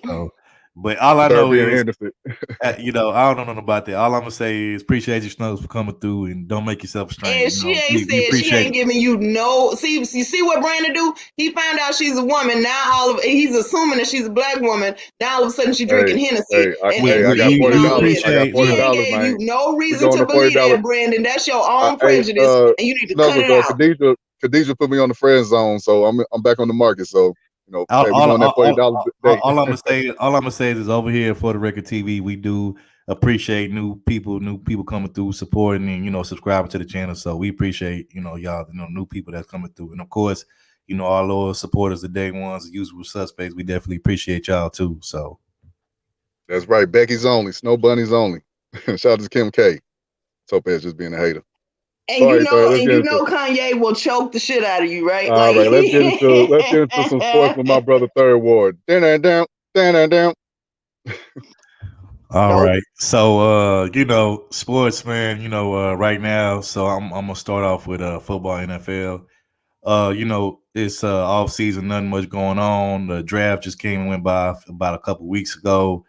Now there is an update on news on Green Bay Packers quarterback Aaron Rodgers. As y'all know, last week I told y'all he wanted out of Green Bay. He didn't like the way the franchise, basically didn't leave, him with certain, or didn't acquire him certain players that he felt like he needed to get back to the Super Bowl, possibly win another one. It's been 10, 11 years since he won his first one in Green Bay. I think it was either 2010 or 2011 when he won his first one, but since then he hasn't even been back to the Super Bowl. So he's been pretty upset about that. He wanted out. However, recently they came to an understanding to where they got rid of certain people, I guess, in the franchise management or whatnot, front office, and I guess he's a little bit happier now. So I think he's gonna stay for an extra year. However, or at least it's been reported that he's gonna play this year, because at first they were gonna say he's either gonna retire or he's gonna force his way to get traded to somewhere else before this season. But now he's saying that he's gonna stay an extra year. Not after this year, I'm not sure. He probably would want out after this year, but as of this upcoming NFL season, Aaron Rodgers will be the starting quarterback of the Green Bay Packers. And so I guess Green Bay has bought themselves one more season where Aaron Rodgers. Will see where it goes from here after this season. In other news, when it comes to football, Deshaun Watson, one of his accusers, the massage therapist that's accusing him of, I guess, some sexual allegations, stuff like that. One of his the people that's like, I guess, accusing him of, some foul stuff, she's willing to settle with him out of court. I find that the time of that to be kind of ironic or whatever, but nothing else has came of that. They're still going through the legal procedures of that, so we'll see where that goes. Now, switching over to the NBA, as you guys know, the playoffs is actually, I think a week away, but we do have this year what the NBA created is called a play-in tournament, where usually only on both conferences, the West and the Eastern Conference, usually when the playoffs start, there's only 8 teams on each side that can go to the playoffs. However, this year what they did is they did a little thing called a play-in tournament, where the top 10 teams of each conference, the lower seeded teams, I think the teams that's ranked from 7 to 10, they could play in this little one game play-in tournament where it doesn't matter on the rankings of the team, but whoever wins that game, for that one-off game or whatever, they can go advance to the playoffs. So right now you have, I think, the Golden State Warriors. I think they're the number 7 seed, I want to say, in the West, and I think they'll be playing the Memphis Grizzlies. They'll be playing your team, Brandon, the Memphis Grizzlies. Shout out to the Memphis Grizzlies. Shout out to Ja Morant. I really fucks with Ja, up and coming superstar. And then I think also, I want to say it's the Spurs. They'll be playing, I want to say, which team is it? I think it's either the Kings or they're playing I want to say maybe the Lakers or something like that. And whoever wins out of those teams, they'll be going to the playoffs, and they'll, I guess, get a guaranteed spot in the playoffs. But the only teams that's actually guaranteed a permanent playoff spots is teams that's seeded 1 through 6. So the play-in tournament will actually happen. I think it actually starts tomorrow, if I'm not mistaken, either today or tomorrow. No, today, and it's supposed to go all the way up until Monday. So it'll be interesting to see which teams 7 through 10 will actually get that, those last playoff spots or whatever. But like I said, the teams that's rated 1 through 6, they're already guaranteed a spot, so they don't have to play in the play-in tournament. But so now we're going to get to player of the week. Every week I do a player of the week for the NBA. I pick one player, throughout the different games that I watched throughout the week. And this week we had a first-time person making player of the week. So Topaz, go ahead and roll a clip for this week's For the Record TV NBA Player of the Week, first time being on here. Okay, hold on 1 second.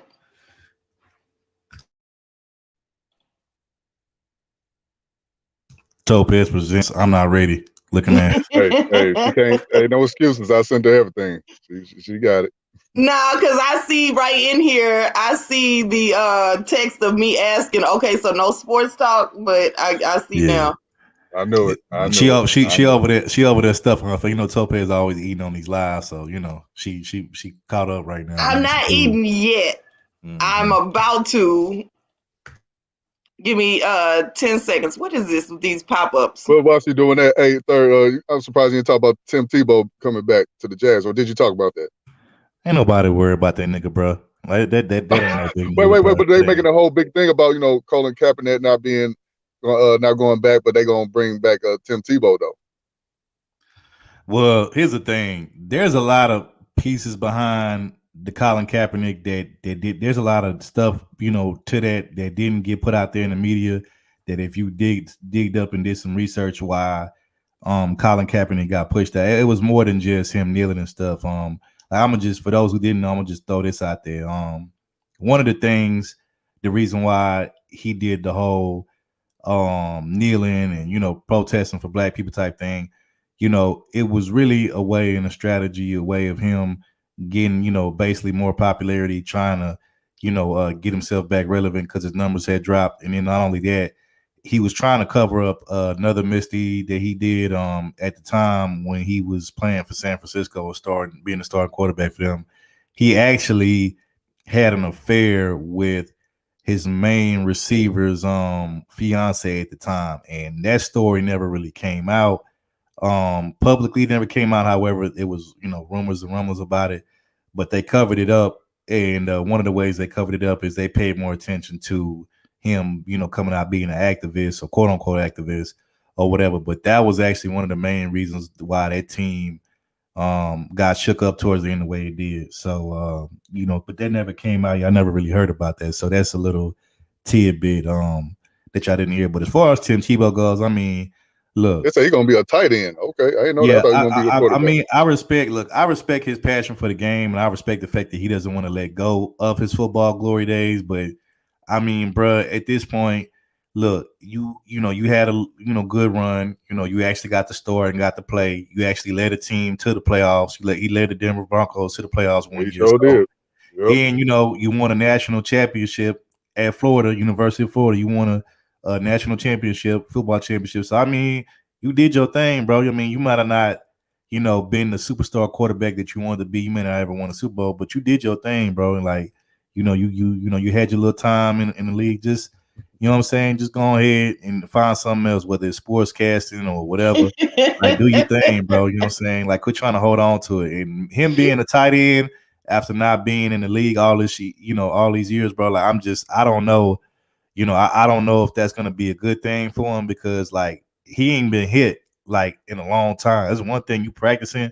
But when you in the game getting hit and you've been away from the game that long, like, I don't think he going to last. If he do last the whole season, I would be very surprised. But it ain't like him being a tight end. He ain't going to be like one of the best tight ends in the game. He not going to be up there with no Travis Kelce or any of these other tight ends, you know what I'm saying? So I don't know. But hey, man, I guess, you know, if there's a will, there's a way, I guess. You know what I'm saying? And Darth got a question. I'm ready with the video, whenever y'all ready. But Darth got a question because I don't know what all of this is. There's new stuff that's going on now. Yeah, I'll explain that a little bit later, bro. Yeah, okay. It was confusion, but I'll explain that a little bit later. Hey, but before she play that clip, Topaz, you changed my name back? I guess, man. I mean, like, I don't know. You got some more BS you gonna do? What do it say? Bitcoin as what? What does it say? Oh, hold on. Wait a minute. You got my yeah, get it. She not. All right, go ahead. Oh yeah, I forgot. Yeah, okay. I'll change it back as long as. Are you done with the BS though? You never know. Yeah. All right. At least you honest. I'll change it back while the video going on. Shout out to this week's for the first time on For the Record TV. Shout out to Giannis Antetokounmpo. I think that's how you say his last name. For making. Boy, I'm about to say, man, he got a long ass last name. Yeah, he got a long last name. Yeah, shout out to Giannis, man, for the Milwaukee Bucks. In the carom. Where he from, by the way? I think he's from like Greece or something. Yeah, Greece or something like that. Just a great time for Dante to really. He look like an African though, bro. I mean, well, of course, I'm pretty sure his parents got some African heritage, but he look like he's from Africa. Giannis in the paint gets the rebound. 4 defenders on the flush. He ended on him. He looked at all 4 of them, and I'm gonna be honest with you. I'm not a big Giannis fan. I never have been, but you know, I mean, the dude is damn near unstoppable. You can't really stop him. Oh, to the hole. Giannis lays it in off the glass. Him to be like almost 7 foot tall. He can dribble and he can run the floor. Euro step Giannis to the again basket. Off the glass. This time a bit of a reverse. He came back in the last game against Philadelphia. Had a couple of points. Nice he pass. missed 6 before that. Turn around. He was under dunk. concussion Got protocols, him. and Giannis gave the rim a concussion. And see, guys yeah, he's like a center. That, I mean, he's a center, but he can run the floor like a guard, though. That's the thing. That's what makes him dangerous. Level of scoring, but Got him. They keep your defense. The only thing Giannis needs to work on is his jumper, it's his mid range and his 3-point shooting.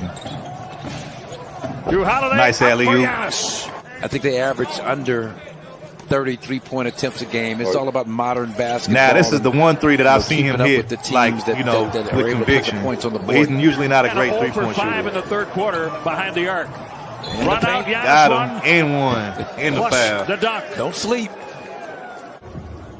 Rajon Rondo gave him that moniker at a camp at the University of Kentucky. What he gonna do? He loved straight football. to the hole. Dunked on him. Combo. And not to say that's the smartest move in the world, but yeah, bro, he can dribble the ball. He can get to the floor, man. He can get to the hole easily. Got him. Dunked on him again. My goodness. He can't stop that boy. Smart move. Yeah, man. In a 10-point game, he definitely, he got hops, bro. He got reach. Got Got him. And one. Yes. Mean mug. I think coaching staff and front office, you can put them in the mix too. Absolutely. The pieces were put in place. Alley-oop, Coaching got staff. Alley-oop. Here's Dante with the defense. Nice making steal. himself a presence, as you talked about. Running the floor. The steals, the time is. Hockey pass assist. Touch from pass. Jrue Holiday. And again, that was Giannis Antetokounmpo. That's how you say his name, I think. I don't know. I'll probably butchered it. But centers ain't known for, shooting threes, so why you kind of criticize them a little bit on the threes? Is that a new thing in the NBA or something? Well, yeah. See, back in the day, centers wouldn't normally leave out of, from the under the basket. And if you did shoot as a center, you would shoot like maybe a 15, mid-range. 18-footer mid-range. But now the game has evolved to where, because everybody's so 3-point shooter happy now, everybody wants to shoot the three. Now most big guys, in order for you to be all around big guy, you have to have at least a mid-range and maybe, a 3-point shot. Perfect examples of this is the center for the Philadelphia 76ers, Joel Embiid. He can post up under the goal. He can shoot mid-range, and he's actually a pretty good 3-point shooter for a center. So, now the center has evolved from what it normally was at first, which was just be under the basket, be in the low post. And, hey, when I dump it off to you in the low post, you either turn around, get the layup, or you just turn around and dunk it. That's used to just be primarily what the center's position was. But now they want you to be able to spread the floor and be able to have a mid-range and, if possible, a 3-point shot. So, yeah, the center position has evolved. Really, the center position is really kind of dead. Now it's more like a stretch forward position now because they really don't do the whole center position. But at least the centers that are still around, if you have jump shot abilities, you can basically, I guess kind of stretch a game out to a certain extent. But so to Darth Lowe, if you're still in here, I wanted to explain to him the NBA play-in tournament rules because I was confused about it at first too, and I didn't really understand what it was. So basically, what the play-in tournament, how it works is this. Hold on, give me 1 second. Where was it? Okay, here it is. Hold on 1 second.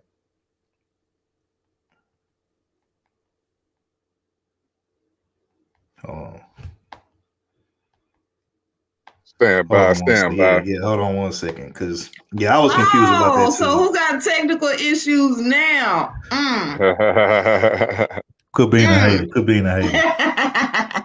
I don't know. We're gonna see. Okay, so here's what it is. It says, when is the NBA playing tournament? The last day of the NBA regular season, which is scheduled for May 16th, which is actually tomorrow. The play-in game will begin May 18th, which is one day after my birthday. For those who don't know, Monday is my birthday, y'all. So, happy That's birthday right. to me. Anyway, and then it'll end. 73 years old. Yeah, facts. So I'm gonna be hey man, nigga gonna be able to finally cash in on my Social Security. You know what I'm saying? But anyway, so the play-in tournament will begin on May 18th, and then it will end May 21st. And then the second round of the playoffs will begin on the 22nd of May. Now, there will be a total of 6 games involving 8 teams as part of a 2 play-in tournament split up between the 2 conferences. The teams that finish numbers 1 through 6, like I said, those are already guaranteed playoff spots, so they don't have to play in the play-in tournament at all. However, teams that are ranked 7 through 10 will have to play in the play-in tournament, and any team that finishes worse than 10 will automatically be a lottery team, which means they won't make the playoffs and they'll just have to get a lottery pick, once the draft comes around. And since there is a chance for teams to finish with an uneven number of games played because of COVID-19 complications, the NBA will use winning percentage to determine the standings. Now, here's how the games will work. Game 1, the number 7 team in the standings by winning percentage will host the number 8 team, with the winner earning the number 7 seed in the playoffs. The losing team gets another chance in Game 3.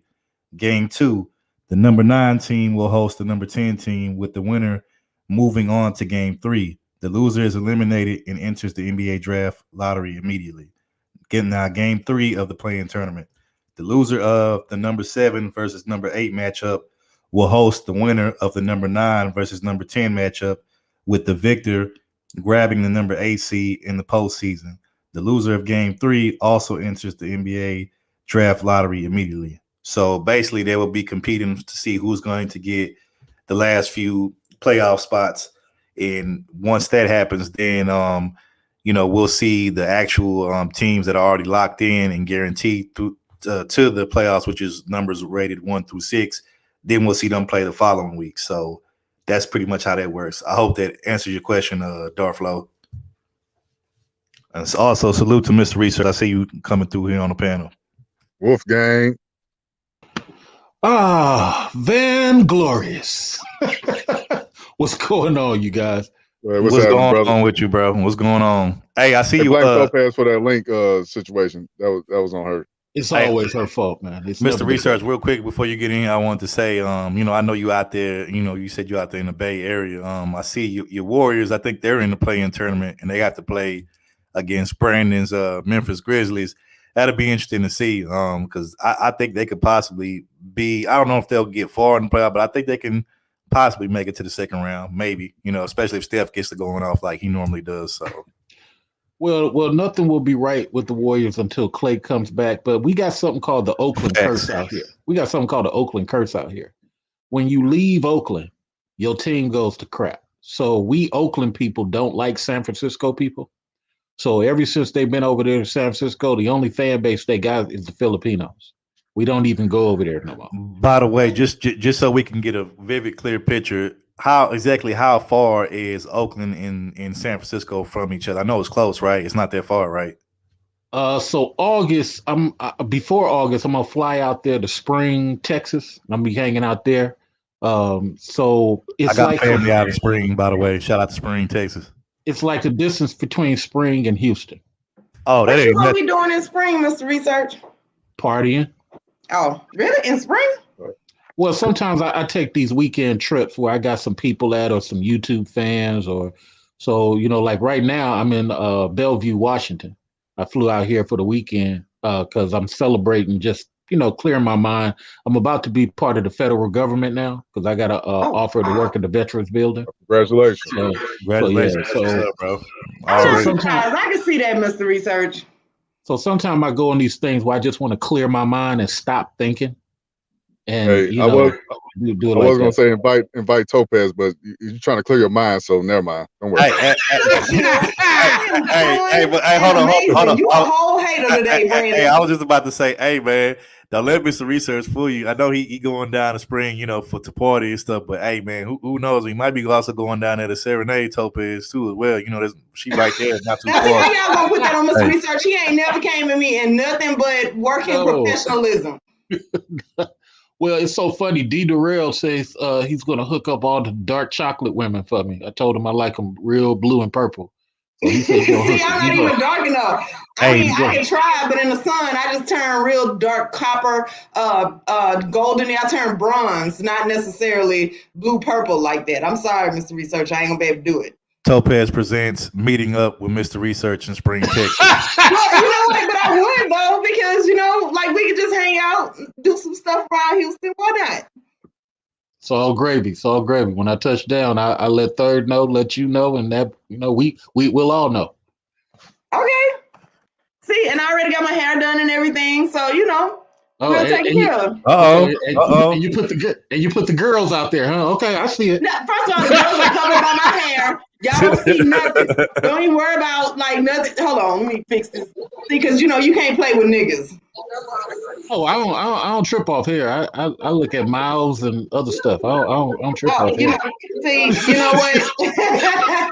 y'all ain't shit. See, I can't. But is there anything particular that you want to touch on? Oh yeah, real quick. I think we forgot about Marv Alford retiring. Hold on, Khadija, you're gonna have to mute up because it's feedback. Appreciate you. All right, you got it, Mr. Research. You got it. I think we forgot about Marv Alford retiring.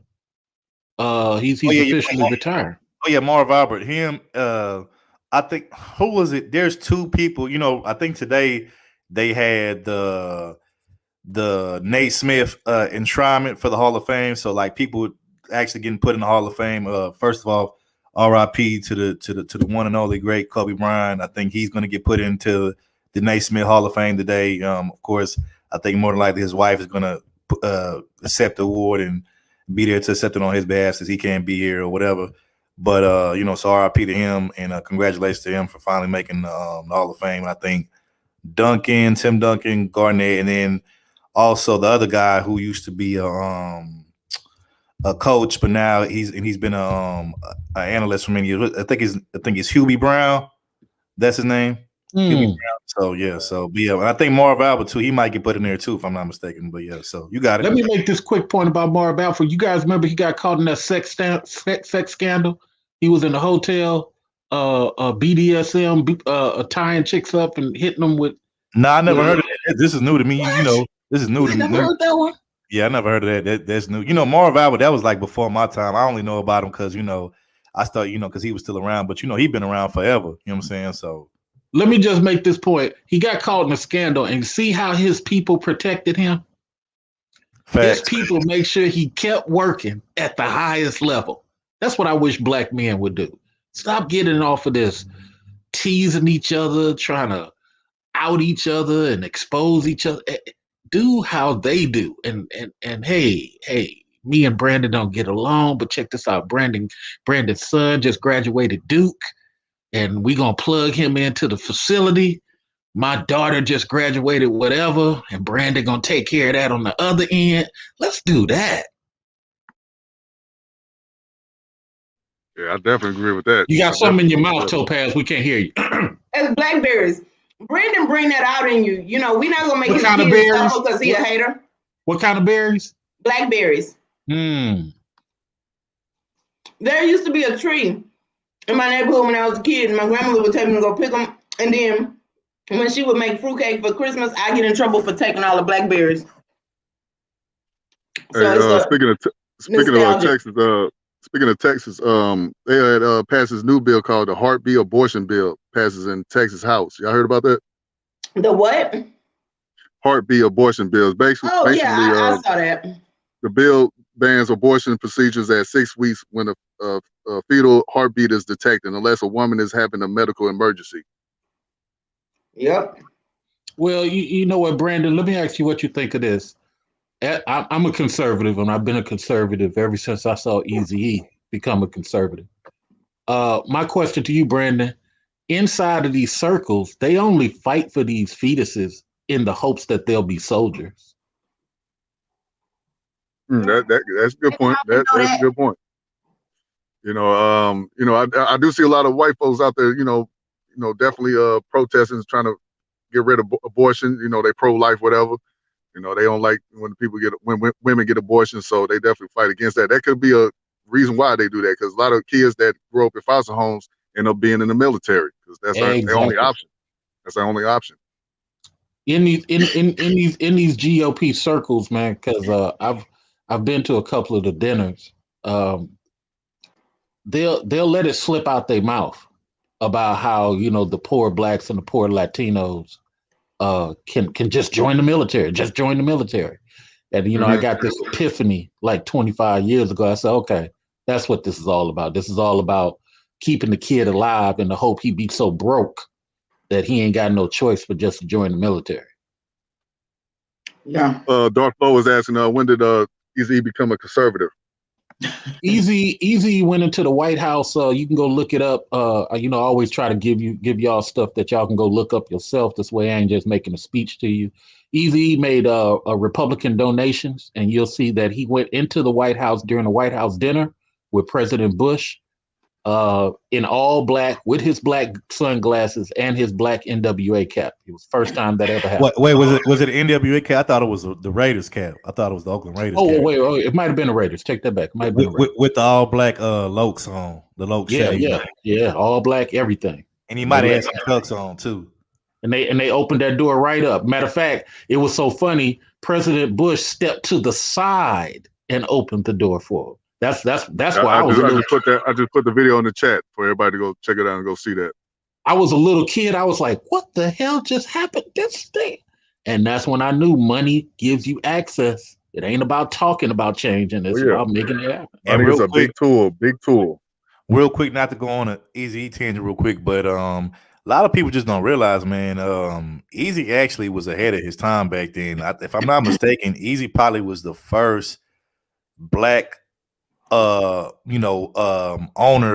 not like the first black, but like as far as like owning like a rap label, like a record label, he was the first one to really, and he was like the first one, I think at his height, they say he was worth like about like 50-60 million when he was doing his thing, and like nobody at that time, like, all the other artists at that time was just focused on being an artist, but he was like more focused on the business end and like being on some owner stuff, even though he could rap and he was rapping, he was more focused on, being the actual owner of and owning different artists and stuff like that. He's, the one that discovered Bone Thugs and them, you know what I'm saying? So, man, I definitely got to go to your point about the movie, the MWA movie. People, especially former Ruthless Records artists, they was like, he was far from broke. He always had money. I don't know where they got that from. He was, it seemed like in the movie that he was struggling. Never. He was never struggling. Even Bone called that out. I went to an NWA party back in the day when they was all still cool, and that was off the chain. No, he wasn't. I can only imagine. And by the way, real quick, there was a while ago on For the Record TV that we had, I don't know, you might have missed some research, but we had came up, me, Topaz, and Brandon had came up with I think it was a top 5 or top 10 rap diss record list of all time. Oh, yeah. And on my list, one of my favorite rap diss records of all time, everybody remembers when Dre split up from Easy and they started beefing, not liking each other. Now, most people, they, recognize one of the greatest diss rap records of all time is, Nas Ether. No, it was what's that? Is it real? Is it real? Real motherfucking G's. Oh, about Easy's diss record. Yeah, real motherfucking G's. He was dissing real motherfucking G's where he was dissing Snoop and Dre. Now that's the most popular one by Easy, but my favorite diss record that Easy did to Snoop, Death Row, and Dre, there was another one that he had that was less popular, but I feel like it was more personal. It's called It's On, and I think Mr. Research would know which song I'm talking about. But I had that on my top 10, top 5, top 10 diss records of all time. That joint was like super hard. You know what I'm talking about? Very, very personal. Yeah, yeah. Don't get me real motherfucking G's. Don't get me wrong. That was a classic. It was more. It was more him. The other one you talking about is real personal. It's like It's On was like so personal because it was him talking about Dre beating up on Michelle A. and the inner workings of Dre's the infamous album cover, looking like a sea thing. You know what I'm saying? But the real motherfucking G's, that was more like him just like roasting on some general stuff. But if you go listen to Eazy-E, It's On, oh my God, he got deep and personal on that one. And people will argue this down with me about, Dr. Dre and Snoop won that battle, but I honestly believe Eazy-E and Dresta and BG Knockout won that because name a rapper that got paid off a diss record about them. Once Eazy-E said that, it was over. He got the business. He won the war. He's making money off of Dre. So there's no coming back from that. Okay, you can diss me all you want, but I'm going to get paid off of it. So that line right there always will be something like, yeah, He's E1. I can't name none of that stuff because I don't know what y'all talking about because I'm a nun and I don't listen to that because my Lord and Savior and my pastor will not approve. Yeah, your little sister down there, Khadijah, in the building. You and Khadijah need to get some gangster rap in your life. Quit listening to that damn Mahalia Jackson all the time. Kirk Franklin is amazing, and I forgave him for falling off the stage. Franklin, he be watching porn. He was addicted to porn once upon a time. You know, he's a little freak.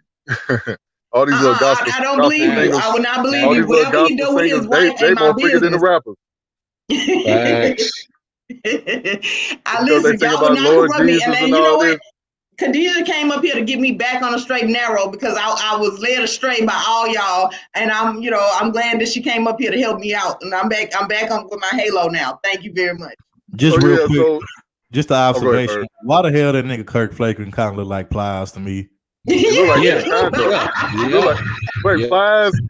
and Kirk Franklin look like Kenny Conjo. They all think it all. You ain't shit. Get out of there, bro. Get out of there. Shout out to Kenny, man. I know Kenny's somewhere Brandon said it, but he gonna find a way to throw a shot at me because I don't know, Kenny just be mean to me, and I be crying myself to sleep at night, and don't nobody be caring, So Brandon, you did that yourself. You got to take that one.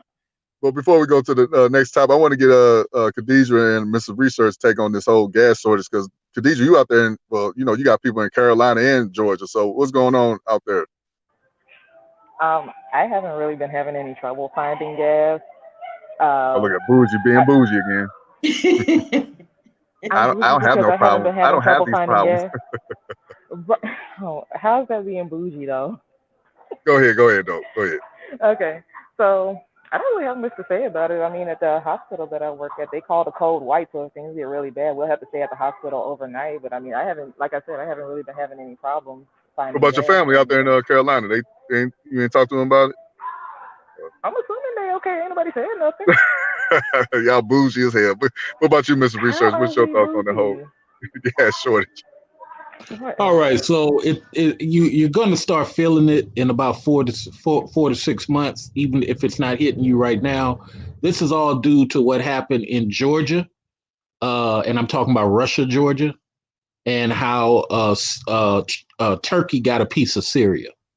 Mm-hmm. So the fact that Turkey got a piece of Syria, and everybody got to understand, gas only comes from several different ways. I mean, even though you got refineries and stuff out here in America and out here toward America, the real pipelines is the pipeline of Libya, Georgia, and I forgot the third one. And so the shortage that you're feeling is because Russia and people and Russia's affiliates are now controlling the majority, like 2/3 of where all gas comes from. Where's RBR when you need them? Yeah, so that's really what's cracking. That's why when people say, they want to frack and they want to do all this stuff, it's really important, but you can't really do a lot of stuff here in North America because you don't really have the infrastructure. People don't understand when you frack, you're putting dirty water into pressurized ground. And that creates a lot of reaction from planet Earth, whether that be more earthquakes or sinkholes. Sinkholes was a big problem when fracking was happening.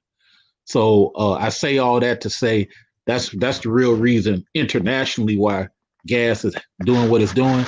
We don't control 2/3 of gas production anymore since Gaddafi was killed, who was a friend to America for gas, and since what happened in Syria with now Turkey getting a chunk of Syria. You can go look it up on the map.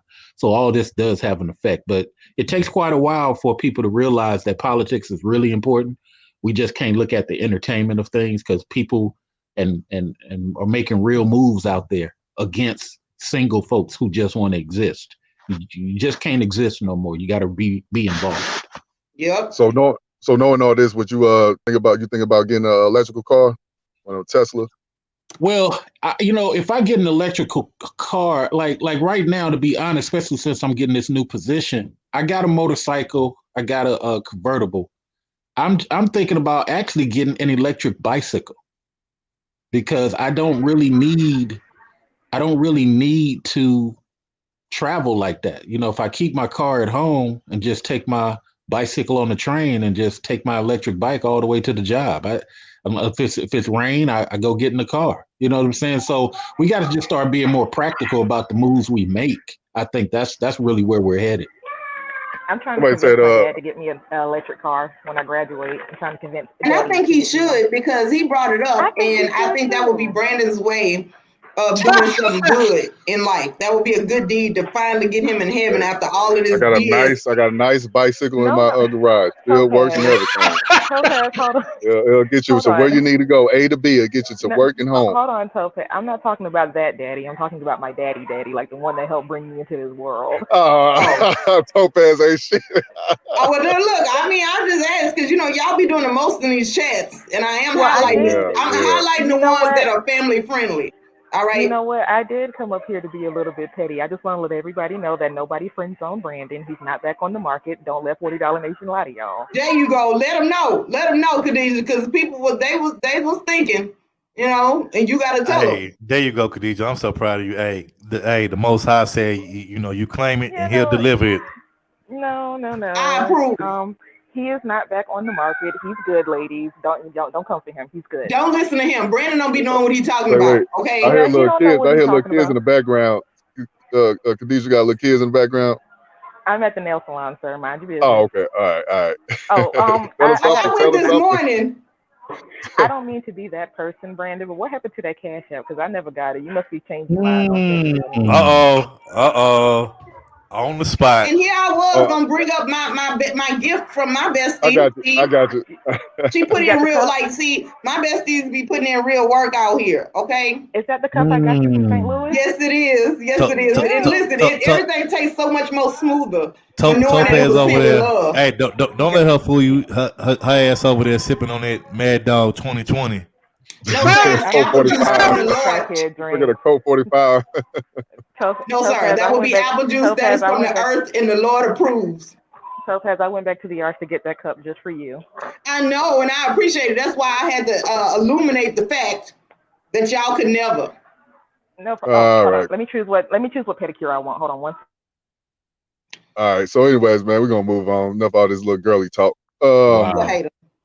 Yeah, so you know, Houston, man. So I was at work one day, right? And I got this little notification Trey the Truth got a new song out.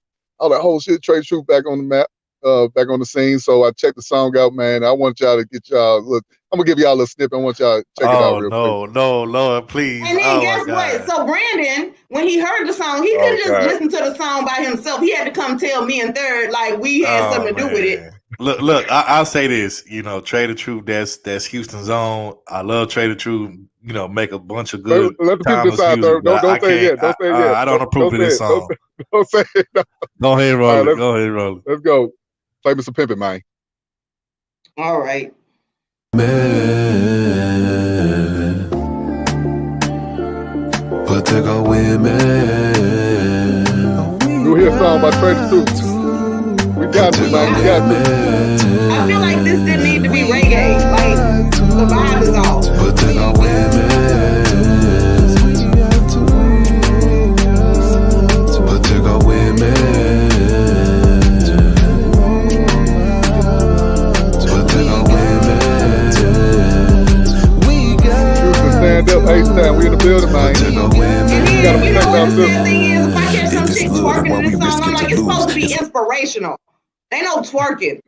Let me say this. Right. Let me get at this first. Okay, so me being the Houstonian that I am, let me say this. Like I said, I love Trey the Truth, love his music, you know, classic music. But hey, look, I get what he's saying, the premise of what he's saying, and I agree with it.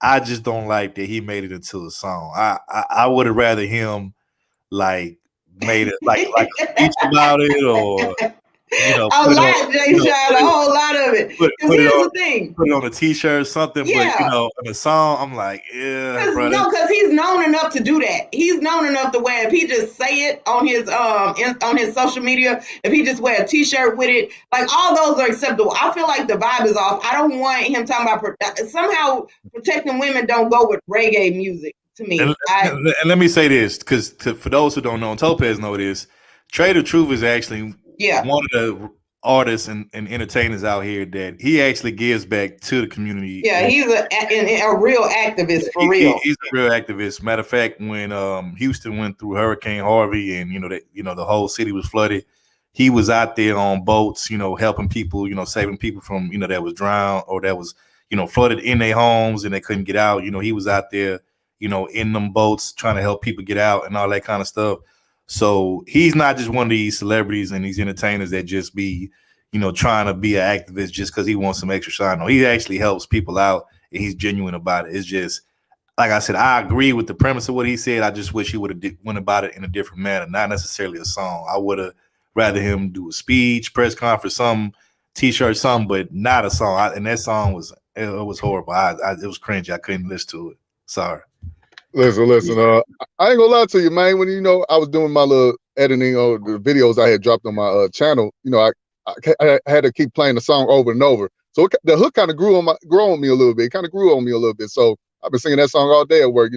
We got to protect our women. Did you get called in the HR for that? Stop being a hater. I'm so proud of Protect our women. Hey, wait. Do we sing better than Vito Pez? I know Trey the truth. Hell yeah. I would have had you roll up for that shit. Damn. All that work in the break room irritating the shit out of me while I'm trying to enjoy my snacks. Protect No. our women. No, hell no. See?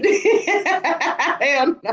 No, man, but Brandon, thanks to you, that shit gonna be stuck in my head for a minute too. I'm gonna be like, man, this nigga Bro, Brandon got this bullshit stuck in my head. Okay, so that's why he did it then. So that's why it's reggae, because that way y'all have to go around singing this, and then the next time y'all see somebody get beat up on the corner, y'all be like, protect our women. And it is gonna be your own personal theme song as you help her out.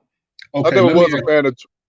Real quick, I was gonna say I never was a fan of Trey because he got that whispering rap. Like he got that, our culture, we got the whole mumble rap, but he got the whispering rap. Brandon, hold on, Brandon. He just started rapping like that. Back in the day, he didn't rap like that. Like the one thing you gotta understand about Trey, he has a deep, raspy kind of baritone voice, but he didn't always be rapping low like that. He just started there, like I want to say maybe like 5-6 years ago, something like that, but he didn't used to always rap like that. As a matter of fact, I like him because his voice is different. Like I don't think anybody can imitate that. Like that just got to be in you.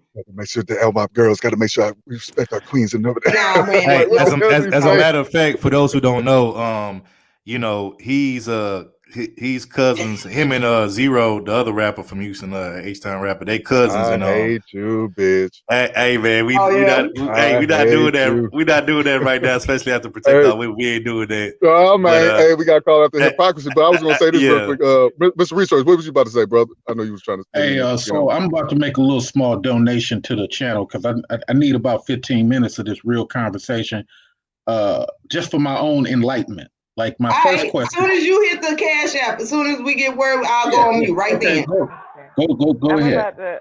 I'm about to drop back down, you guys. I just came up here to be petty for a little while, but I'm about to go get my. No, that wasn't petty. What that was territorial, letting them know that was honest and accurate. Yeah, I had to come up here and mark my territory real quick because Brandon be. Yeah, you do. So. Yeah. I had to come mark my territory. So hey, Brandon, we smell all liquor. I smell all liquor around. Before you go, I want to get your thing on this one too. Hold on, let Mr. Research get it. You got it. So my question is to the ladies on what are the top 3 things Black women are protecting Black men on? But first, Brandon, and third, my personal feeling, I believe Black men need to be protected on their careers at the job, because what I look at is, for me, in my experience, Black women are against Black men in some of these areas of work, which forces these Black men to only go to areas that are recluse, like truck driving or what have you, or only go to areas where they're working with their hands. They can't really survive in these areas I'm in because they do get attacked. But educate me, and that's what this donation is for. Brothers, what do you and Brandon think is what Black women should be protecting Black men from, that Black men really need their support with outside of relationships? And for the women, the question is, what are y'all protecting Black men from outside of relationships? Serious question. No, I was letting that dog come in. But no, okay, so what do I protect Black men from? Let the brothers explain what they feel they need from women, because I think that'll make the women's answer better. Okay. Well, outside of relationships, so well, for me, my only problem with the whole, black women protecting us is only from other women. Like if a woman is out here acting crazy with me, like we ain't supposed to put our hands on women. Okay, I got that. But this chick over here wilding out, I need a woman to come step in and help me out. I understand, like I said, we ain't supposed to put our hands on women, but the women need to step up and call out the toxic females in the community. But sometimes they don't. They just, like, I'll never forget the situation happened at the gas station. Brother was getting his ass whooped by his woman, and she was bigger than him. And the women was just looking at him, laughing. Nobody stepped in. I'm like, wow. Well, she bigger than him. She bigger than me. I mean, what we gonna do? We get our ass whooped together. Well, three or four of y'all could have jumped in and broke it up or do something. Y'all, they was just laughing at the dude. If you one of them women that it look like I got to call my big brother for backup, I'm not about to fight you. Okay, I'm scared too. I'm scared too. I'm scared too. Well, that's I would why say we ain't gonna get the protection. Go ahead, Third. I would say, okay, so I would say this, to Mr. Research point earlier, I would say, a lot of women do have a lot of advantages in the workplace or corporate America per se.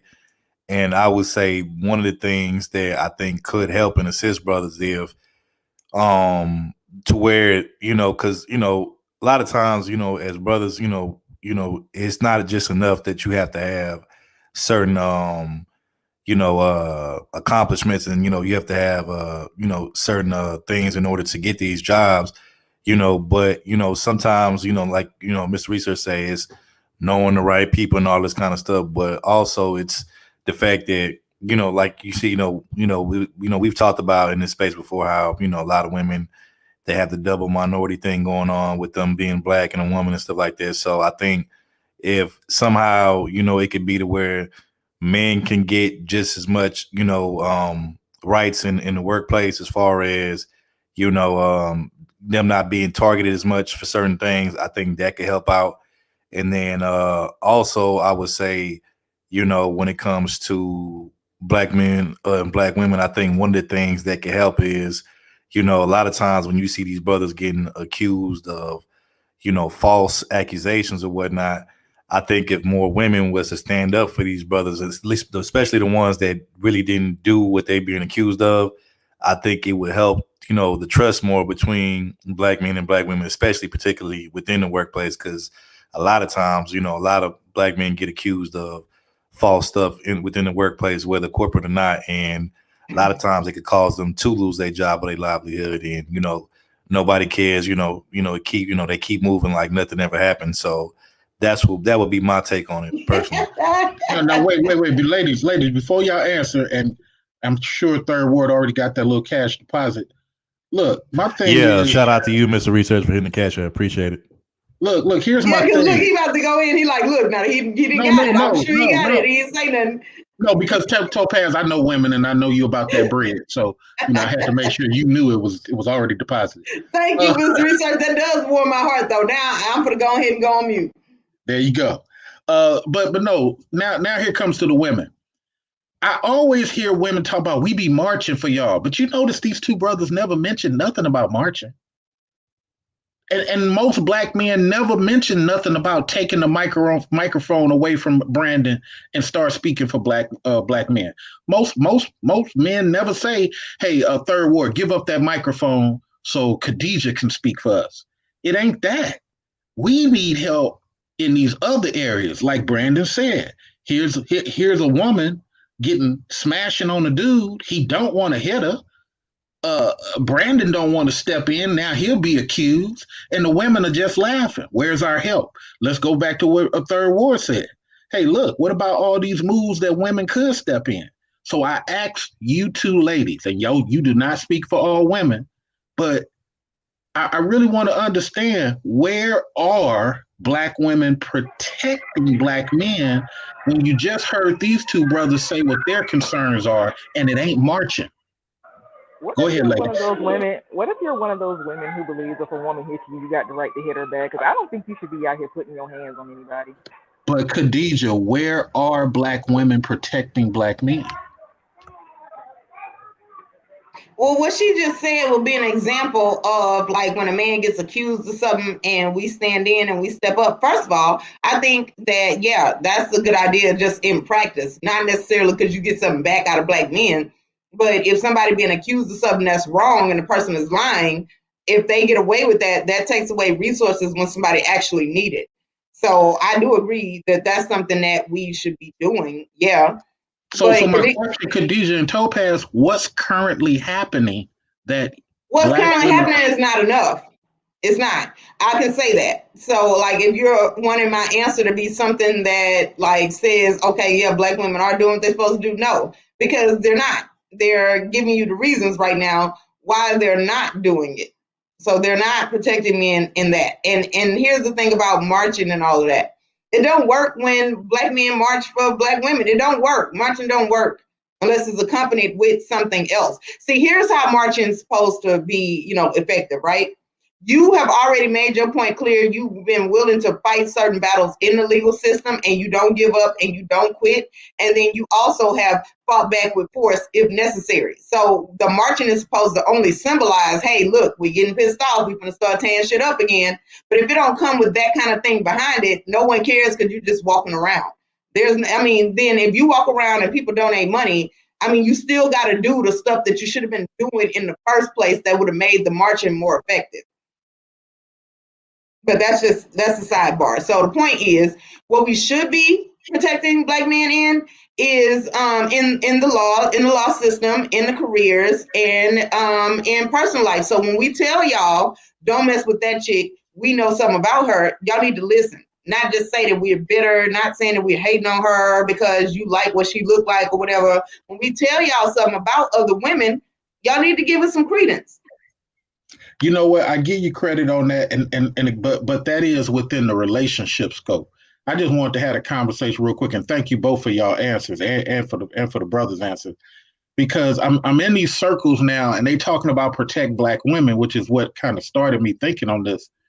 But black women don't protect black men on nothing, and the things that we're concerned about, like our careers, like not wanting to hit a chick back, we don't get protected on. So it's okay. Go ahead. Mr. Research, do you really want black women starting to go around talking about they are now protecting or responsible for protecting black men? Because here's the thing. No, y'all are stronger than us. So even when it's legal stuff, at the end of the day, it could all be trumped by physicality. Meaning, if I can respond after Topaz, please.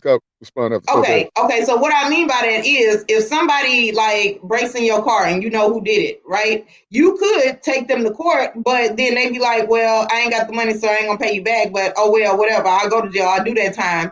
Or you could beat their ass so that then they forego paying their rent to pay you back to actually learn a lesson. So physicality can trump everything. So ipso facto, black men are always going to be the ones that are responsible for protecting because y'all are physically stronger, because anything can devolve into things getting physical. So when I say that, what I'm saying is, if you women to go around talking about, oh, we protecting black men now, then they never gonna act like nothing is ever gonna change. It's gonna be more of women just taking the lead, taking a role, and all of the stuff that y'all complain about. You can't have that personality trait where a woman says that she's getting ready to protect a man and then not expect her to act masculine. Hey, Mr. Research, do you know who Betty Shelby is? No, enlighten me, please. Oh, she was that white female cop that shot that brother in Tulsa in Oklahoma. Remember that situation? They told him to have his hands up, and all he was doing was just walking to his car, and then she just shot the man. Like, I don't know, 3 or 4 times. He, shot. Is that the one she shot him from a distance? Yeah. Yeah, with 2 of her fellow officers on the left and right of her, and she said she was scared. Oh my God. Okay. Another situation. We got the Amber Geiger. Of course, you know about that situation. Right. And then the most recent one, Dante Wright. Basically, what I'm saying is, I hear when we have these protection debates, the women say we need to be resting in our femininity, but I'll be like, well, Becky ain't doing it. She out there on the front line, gunning down folks, her damn self. So, we have these conversations. I know a lot of brothers do be on that. White women are not masculine. Bullshit. They masculine too. That's why that girl got shot out there at the Capitol Hill. What's her name? Ashley Rabbit, I think. And the police officer had to shoot her because she was trying to break the windows. So, these women, these Becky's out here, they on the front line. They ready for war. Masculine. They not masculine because if a dude bigger than her stand up and be like, "Bitch, what you just do?" She gonna have to get down. So like they can pretend she got that weapon. She got that equalizer. She gonna handle business. You know what? That's why I believe that we. I'm bad. Research. Go ahead. No, go ahead. Go ahead. No, I was just saying. I believe we should train. Women should be trained on how to use their guns and how to fight back. But in these spaces, women just want to be resting in their femininity, I guess. So they're not ready for war. Yeah, but here's the thing: women should know how to use a gun, but not before they develop the personality that this is going to end someone's life. I think I have too many reckless people. Here's the problem. This is why I don't lean into the physicality of things, and I'm gonna put a button on it. It's just, I think women don't understand when you could, like, I'm in all these little international spaces. Mm-hmm. These Pakistani women get beat with sticks in their country by their men. But boy, when they try to pull their sons, their uncles, and their nephews into these positions, these other Filipino women don't get treated well. Thai women don't get treated well. But why do you walk into departments, ain't no black women, ain't no black men, and it's all these other people from one country? It's because their women are looking out for each other. Their women get into these HR roles and they pulling all these people in. Let me donate $10 more to this conversation because I got a new twist. Why is this? I've done that before. Like I've been a manager at certain jobs and stuff like that, and where like the men are getting picked. Like I had this one guy, he was a manager with me, and one of my coworkers was a young black man. And so he was saying that the dude was always picking on him, and he was like, "But I don't want to cuss him out because he's going to send me home." And I was like, "No, because he doesn't have a right to talk to you like that. So if you cuss him out, you're not going home. And if he tells you to go home, tell him I said different. Like you're not going home because like he doesn't have the right to talk to you like that." So I mean, I do the best that I can, but I mean, it's like if we're not in the positions either, there ain't too much we can do. Well, at least you're doing something, and third, you're about to get another cash hit. But look, here's the little twist, and the reason I'm bringing it up is because all these jobs used to be black. 70s and 80s, black people had majority of these jobs, and now now your black daughter is fighting your black son to get a security job. Your black daughter is fighting your black son to get a warehouse job now. And that's happening. Yeah. Because she not allowed in the office no more. One of the immigrants done got that. And I'm not hating on immigrants. I'm saying these immigrant women, key word here, they're making sure that their people get these jobs. And when I'm in these areas, and mind you, I'm a dude that ain't finished his college degree. I'm a dude that's so dope, had a couple of girls pimped out. I mean, I don't hide from my old past.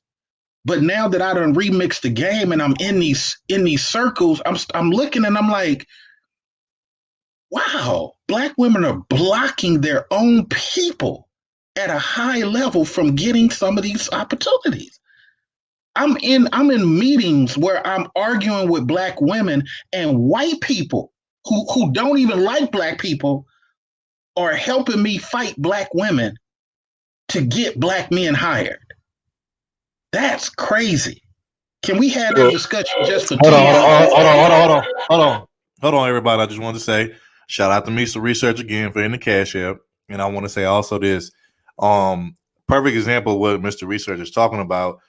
I forgot what is he probably knows what I'm going to talk about when I say this, but there is a county down there in Georgia right now where they made history where they have like a lot of black female judges and politicians and stuff like that in DeKalb County, yeah. And you rarely see any black men in those political positions at all. You know what I'm saying? So, you look at I think they said something about they said one of the judges or some women down there was going to come up with some kind of law or something about, that a man needs to be, fixed or whatever. Something crazy. I can't remember the exact gist of it, but the bottom line is what Mr. Research is saying has some validity to it. I'm not saying that, there aren't any sisters out there in the work place that's trying to help brothers out, but for the most part, it do seem like a lot of sisters do tend to want to,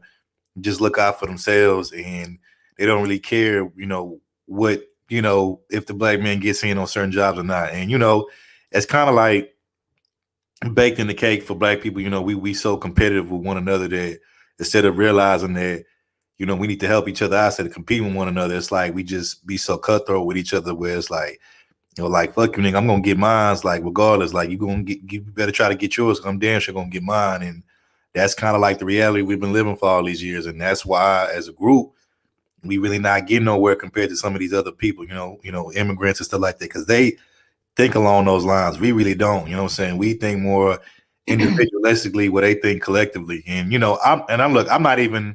I'm for collective black folks. I want to see people do better, but I'm also more of an individualist than anything. But in that aspect, I see why being, a collective person, or being part of the collective is important for that reason, particularly. So I agree with him on that.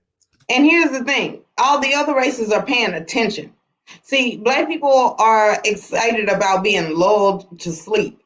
Like, they like to think about, oh yeah, well, somebody else could pay for me because I want to just live my life and party all day, and then somebody else will just pay me to exist. And rich people are paying you crumbs, but it's worth it to them to pay you to do nothing, because then you at least don't rob them. Okay, so here's my thing. Other cultures are paying attention, therefore they know that they need to bring their people on board to get more of those positions, and they can see the end goal of what happens when you and your people are the ones that are in the majority now. Black people are too busy having way too much fun, feeling like we already made it, like there's no more work to be done. That's what I said earlier about black people viewing grown as you do what you want. No, there's still work to be done. There's still more things and once we get to a plateau, there's still more things you can do to be more than mediocre. See, we have to work to be, to get up to average. Once you hit average, you could either stop or you could keep going. And if we want to be in charge, if we want to be able to right some of the wrongs for real, because nobody's going to look out for us like we look out for ourselves. So we have to gain these seats in the majority in Congress and all of that. Start rewriting some of these laws, both for the things that we want ourselves, since we can't get a politician to do it and act to say it and then actually make good on their word. You're muted, Mr. Researcher. To this point, it really trips me out. Like, I went to do all my fingerprinting for this federal job, and I'm looking at a powerful place, the Veterans building. A lot of Asians, a lot of people who just got to the country, and this happened a couple of days ago. I'm just like, what the hell happened? What the hell happened? And then I go back to the hood, and then they like, man, Mr. Research CA, man, that ain't right, man. These people, but you ain't putting yourself in no power positions. And then the women protect us. How can these dudes even protect you? They don't even have disposable money. All they got is physicality, and the physicality is going to get them locked up. And this goes back to what Brandon talked about. The physicality is just going to get you locked up. So, Mr. Research, my bad. No, go ahead. No, this next clip I got to show you, man. This is going to prove your point, everything you're saying right now. You remember that brother Tyrone Muhammad, right? Probably. Okay. The guy who was telling black women to stop going to them Asian nail salons. That guy. Yeah. Okay, but wait, hold on. Before we even get into that, let me say this real quick. And Khadija, mute up real quick. Appreciate you. Earlier, to go back to Mr. Research point, when he was talking about black women protecting black men, he can correct me if I'm wrong on this. When he says protect black women, protect black men, we don't mean that literally in a physical sense, because we can protect ourselves when it comes to the physical part. What he meaning is more or less politically, and also he's talking about, like, to me, I'm gonna say this: economics, politically and economics, but also the only time I believe a black woman should protect a black man from any type of physical, situation is, I notice when, and I've seen this in the hood all the time, when, police come around and, they try to hem up a black person. The only way they won't typically go in on a black man and just beat his ass or whatever is if the women get in front of the man, they protect him. That's one way. And then another way is, You know, if you see a woman putting their hands on a man and he didn't put his hands on her first or at all, period, you know, I feel like as other women, it's, you know, y'all should, you know, be like, look, chill out. You know, you don't put your hands on no man. You don't want that kind of smoke, because if he put his hands on you, he gonna be wrong, and you know he gonna get in all kind of trouble. So don't put your hands on a man. I think those are the only two instances to me physically to where I feel like black women should or at least consider, you know, helping out a black man. But anything outside of that, you know, is more political and economics to me. I agree with that. Let me just say that to what Topaz and Third just said. My concern is he wouldn't even need the woman to jump in if you had this 2 G's a week disposable money that you getting from these higher level positions. Facts. He wouldn't even need it. He'd be like, go ahead and lock me up. I'm gonna sue your ass.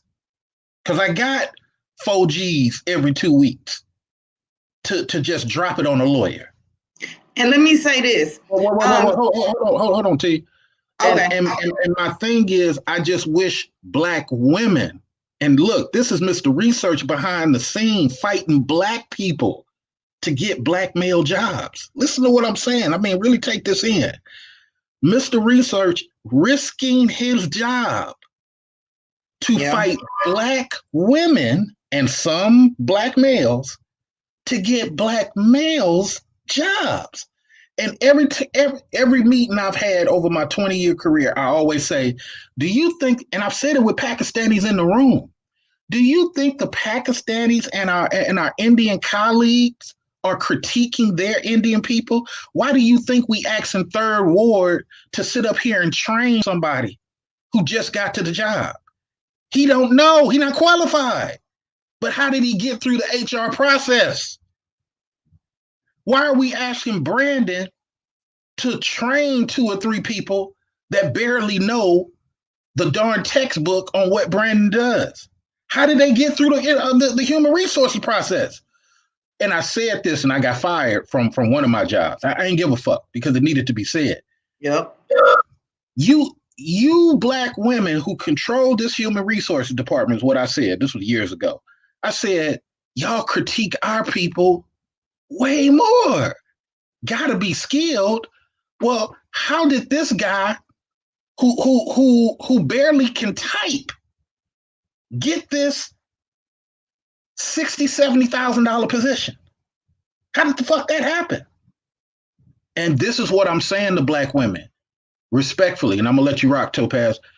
Y'all don't really put yourselves in positions for your own sons to come in and work where y'all work, let alone your daughters. Your daughters are out there, not all black women, not all black women, not all black women. Your daughters are out there fighting other black boys to get a warehouse job. Your daughter's applying for forklift operator because she can't get into the receptionist department. The girl who just got to this country 2 years ago got that. Go ahead, Topaz. Oh, well, it's going to be real quick. I was just going to say these 3 things. One, so in my field as a therapist, there's a little bit of that has to do with outreach, and also whatever studies they come up with, surveys of black people, the knowledge that's being told and accepted as public knowledge, you know, comes through the psychology field. So when I hear something that don't make no sense, it is my job and my duty, and I take it seriously, to speak up and be heard. You know, so I don't let just dumb beliefs of our people rock. That's one way that I'm, you know, helping black men, because there's a lot of beliefs about black men that are being taught as science, and I speak out against that. Second, my field is actually recruiting black men, because there's not a lot of them in this field, and black men might want to talk to and open up more to a black man. So, and you know, like that's the second thing. And the third thing is, that's one of the reasons why I started my business. I wanted to do it sooner, by the time my kids got to high school, so that if they needed a summer job, if they could have whatever kind of experience they needed in order to apply for internships during college and start their career path off right, like everybody else, because I was paying attention. And I got, you know who stopped me? You know who prolonged my timeline? it was black women. So that pissed me off as a black woman. It's like, why would y'all do that? Oh, Topaz, don't say that too loud. The sisterhood I don't might give hear a fuck you. because see, they shouldn't have done the dumb shit. The sisterhood might just hear you and come get you. I don't give a damn because this is the part that pisses me off about the sisterhood, right? I understand that they're like the sisterhood exists. I respect it for what it's supposed to be doing, but I don't like the times when it gets in my way. That's why I'm not part of the sisterhood. They want to say that it's because of men, but no, it has to do with what the things y'all have done in my damn life, in my way. That shit is annoying. Right? So if people feel like, oh, well, we out here, we gotta fuck all these niggas on the first date to see if they like us, why you can't do it with us? Why you always studying? Why you in the book? All you talk about is money. Yeah, so what? Because of your career. And, all of that kind of shit. If I have to answer to all of that, then I'm not in y'all fucking sisterhood. And we're gonna see who come out on top.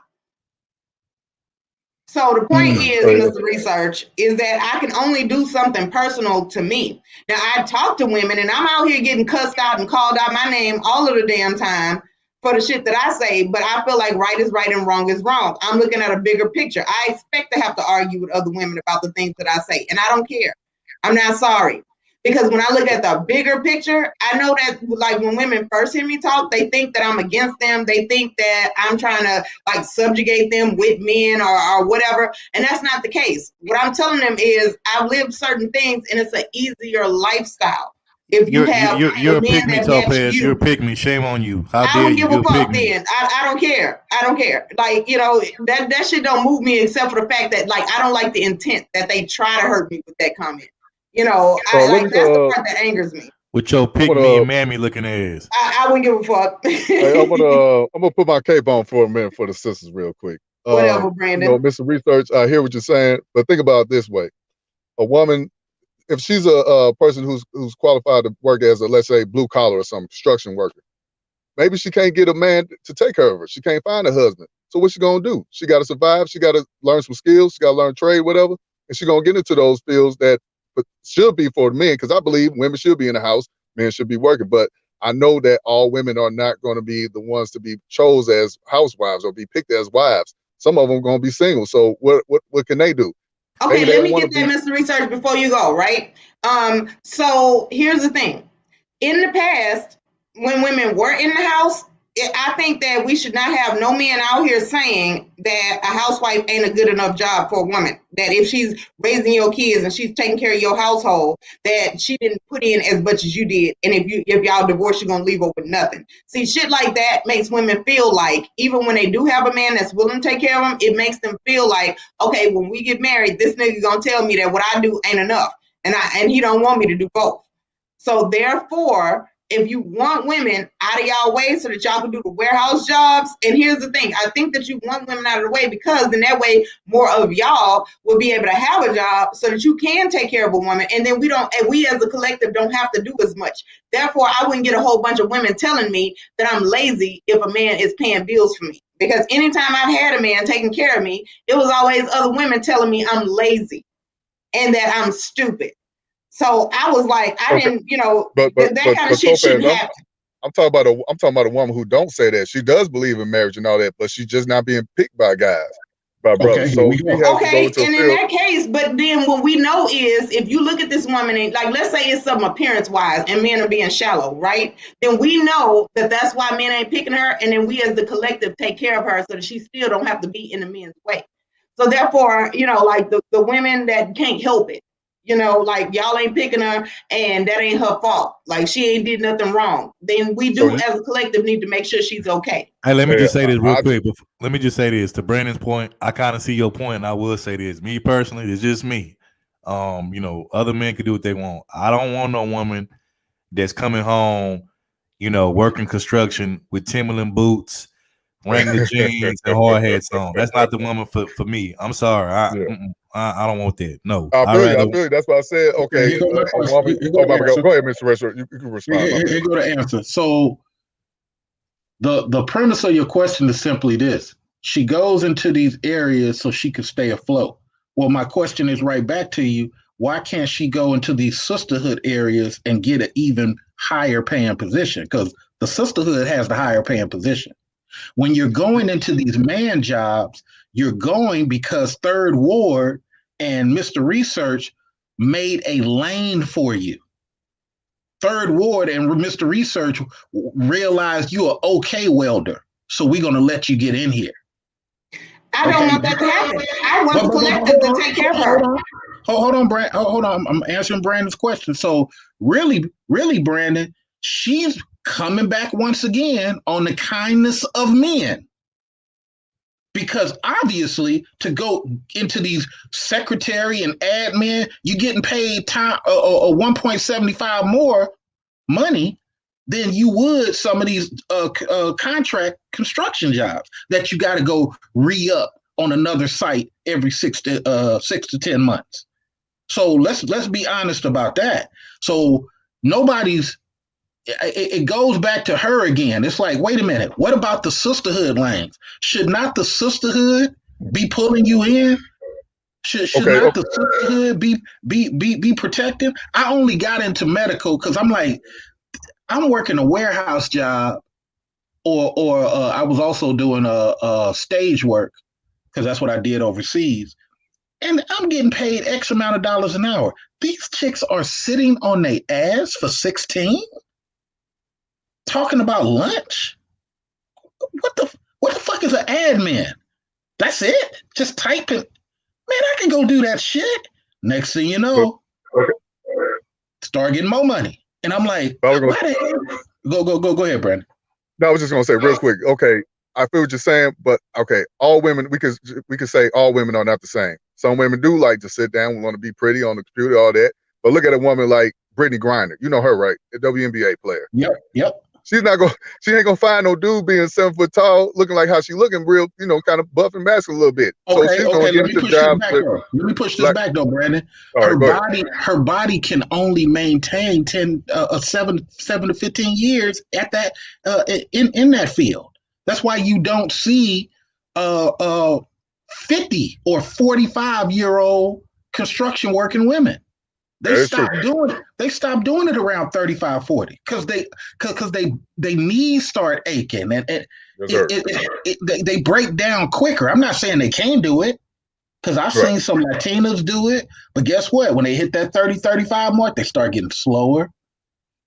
The guys start talking about them like, I keep having to come to help you. This ain't cool. I got shit I got to do. You see what I'm saying? So this ain't nothing she can retire at. Welding is the only thing I've seen a woman of age retire at in man field. And military. I've never seen a woman retire in construction, warehouse, not even security, because it's too much.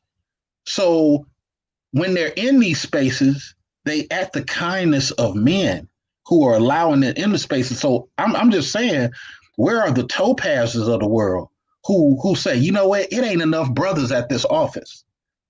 Let me make sure Third Ward's son, who barely going to junior college, he applied here yesterday, and we ain't got enough black boys here.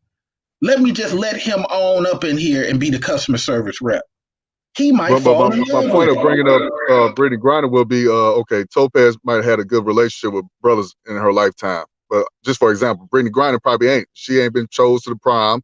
Nobody's looking at her. Nobody's paying her no mind. They just want to be homeboys with her, play basketball with her. So you can't. I'm talking about Brittany. I'm saying you probably had a good relationship with black men. No, Brittany, I'm going to go after you. Go ahead. Oh, my bad. Oh, yeah. So Brittany Griner didn't have that same relationship because Topaz prettier than her. So she had to say, you know what, I got to get into the field of men. I have to support myself. I can't depend on men. So you want me to give up my job for these men, but they didn't want me. So why would I give up? Ain't nobody going to be there to depend to help me in my situation, pay my bills. I got to do it myself, Mr. Research. I can't do it thinking about men. Respectfully, giving up is a totally different conversation, but let's go down that lane. Giving up, that's a warrior concept on any human being. So it's like, I don't care if I put you in China and you realize that and this is an actual thing. You realize that being a sex slave pays you the most money in China. Well, guess what? You might have to sit up here and sling some pee or get out there and do what you need to do, because that's a consideration that's on the table. Or You want to be a person that cleans toilets. Well, nobody will respect you in China, but you will be a highly paid toilet cleaner. You know what I'm saying? That's something you got to do. So I throw that back at you to say that you can't put the argument of, well, you can, of course, but you should not put the argument that these genders are asking for assistance at the same time that they're not giving assistance. This is the premise of my question.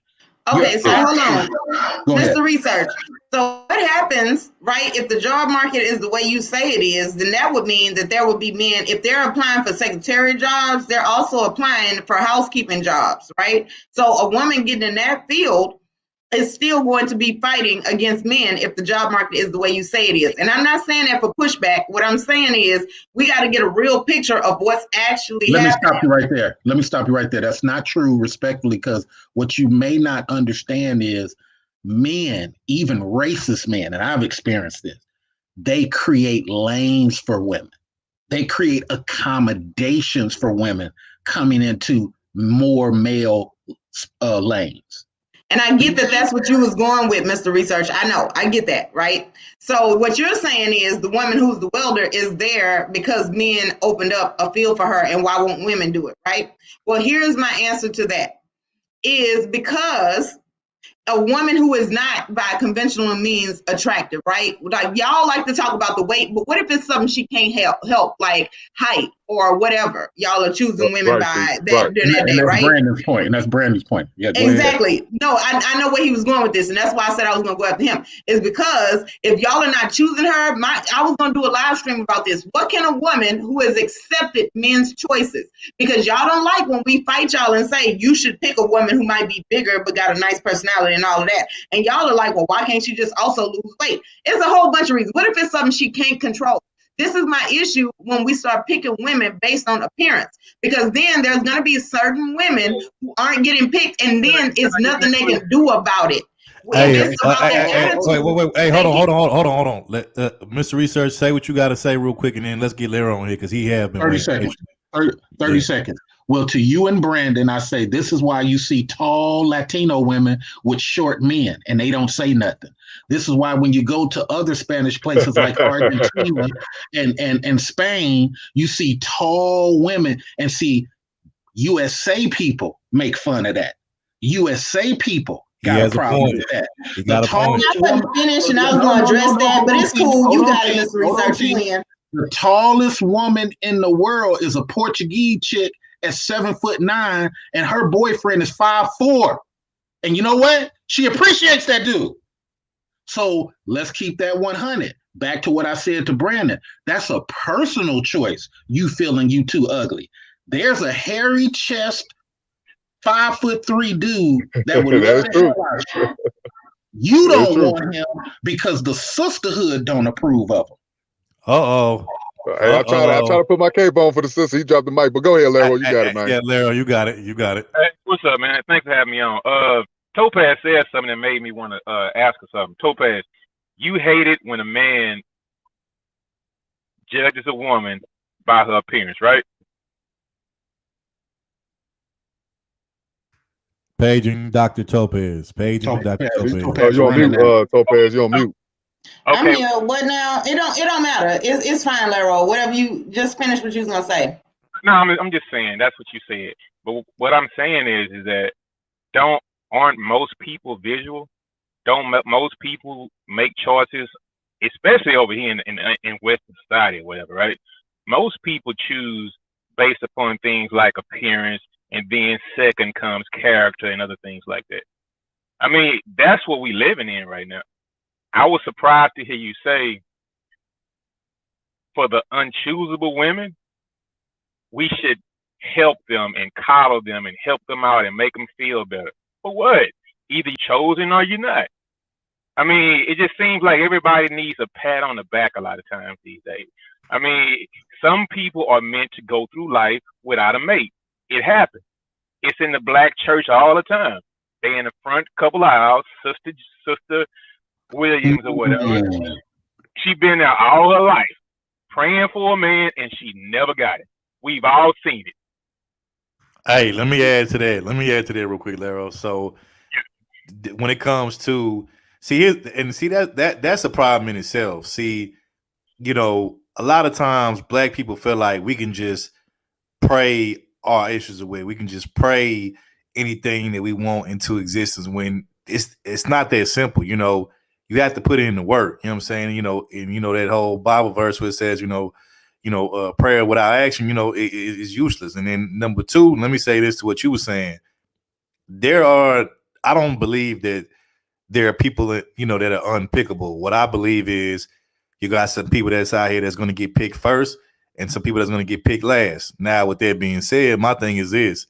If you happen to be, unfortunately, on the end of you don't get picked first or you get picked last, my thing is go to the people that will want to pick you first.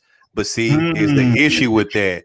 The people that pick you first, you don't want them because of the reasons that Mr. Research just talked about, because your family doesn't approve, your homegirls don't approve, or because society tells you you shouldn't approve of them because of, X, Y, and Z, not realizing that at the end of the day, that yes, in a perfect world, we all want what we want and we all would like to get everything that we want in life, but sometimes it don't work like that. You know what I'm saying?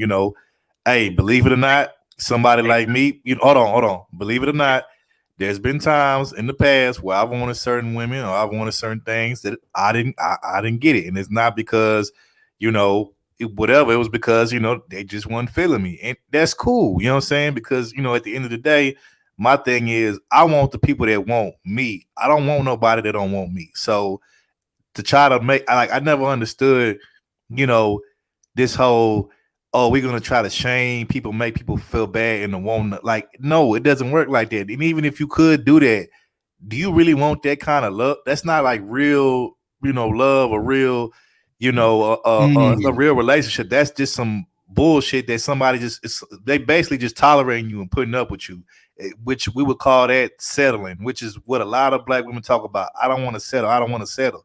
Nobody said you had to settle, but at the same time, don't be unrealistic neither.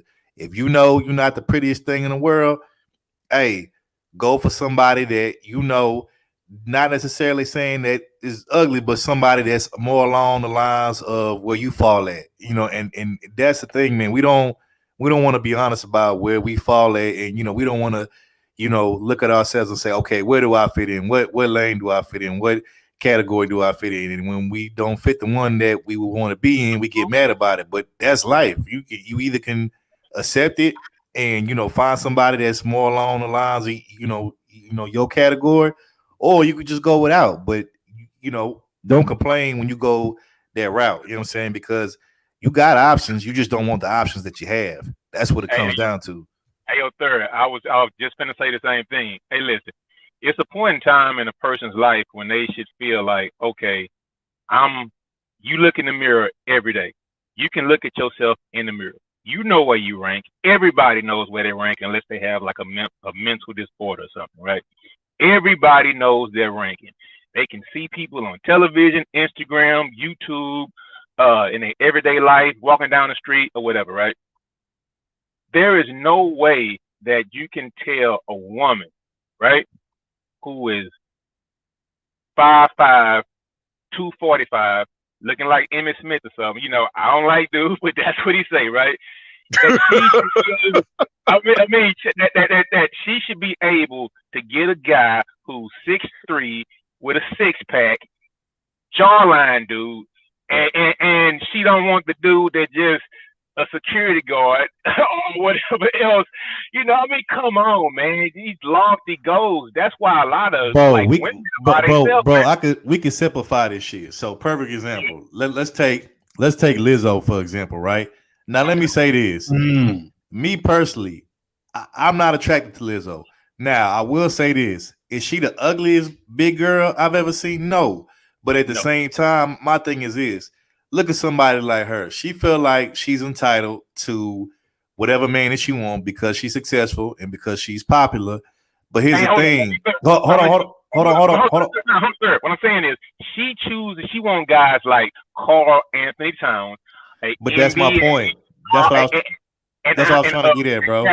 Go ahead, bro. Go ahead. That's the point I was trying to get at. Like, why would these guys that's in the same position as you, or even better position than you financially, and even celebrity status wise, why would they want to be with you when they can get something actually to their liking? You know what I'm saying? Like why would they? You know what I'm saying? You know what I'm saying? Because I'm popular. Because but at the end of the day, if you take away all of that money and status, really come down to you just happen to be a big girl that just got some talent, can sing, and can entertain people. And that's what these guys that are in your tax bracket or above your tax, that's what they see. So even with all the money, with all the celebrity status, you still can't get these guys to choose on you or to shame them into choosing on you because X, Y, and Z. At the end of the day, they're going to get with whatever's in their lane and whatever they can get at the end of the day. If you want to get with a guy that's a celebrity, and then look, there's plenty of big guys out here that are celebrities. They got money, you know what I'm saying? You got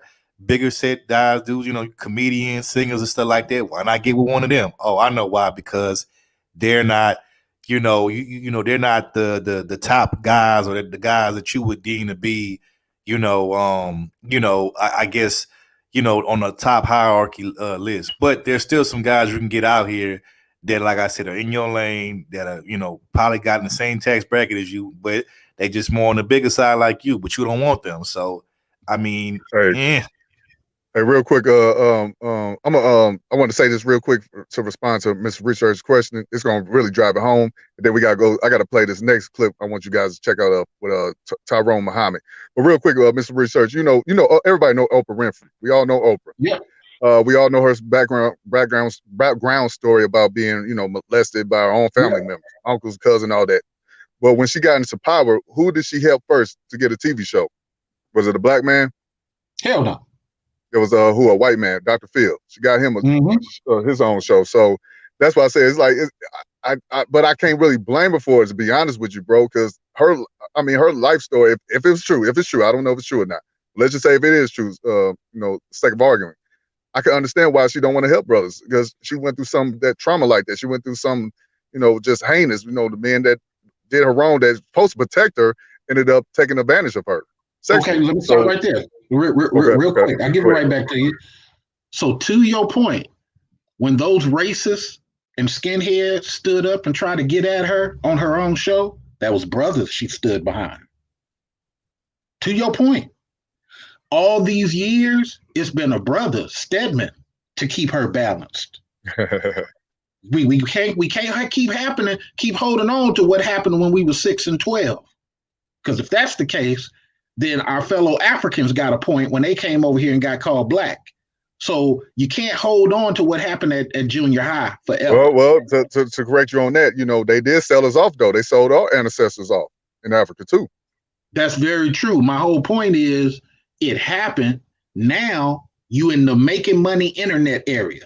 What's cracking now? Because you asking Third Ward to protect you now.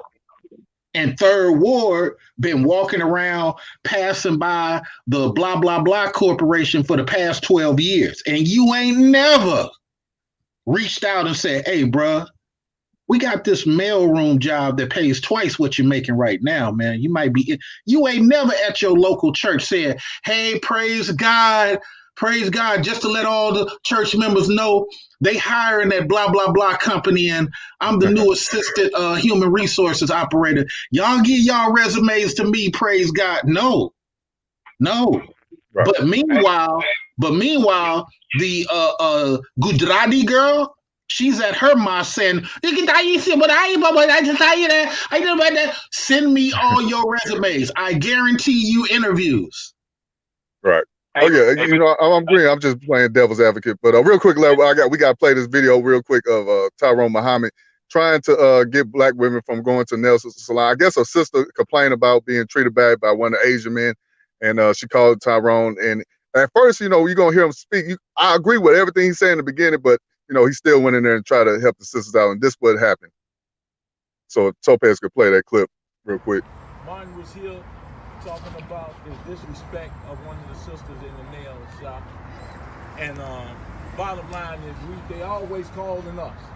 Hey, listen, you should be calling your boyfriend, your father, your uncle, because if they're not gonna be on the front line for you and your safety, he's right, and your security, don't call us. I'm telling you, make them accountable. Hold them accountable. But y'all keep supporting these nail shops that disrespect y'all. I want to go in here and see what's up. Man, I'm going in here. He still walked in there. Yeah, he coming. He gonna call the police. Let him call. Yeah, tell him come here. Man. Yeah. So I want to Come here, man. Yeah. Yeah. Look at all these sisters. They gonna call the police. They ain't gonna open the door for us. That's good. They'll let us in sooner or later. Sooner or later. So Look at all these sisters in there. They wanna. Fair use, fair use. I need a manager. We need a manager. Mind your business, brother. Mind your business. This ain't got nothing to do with you.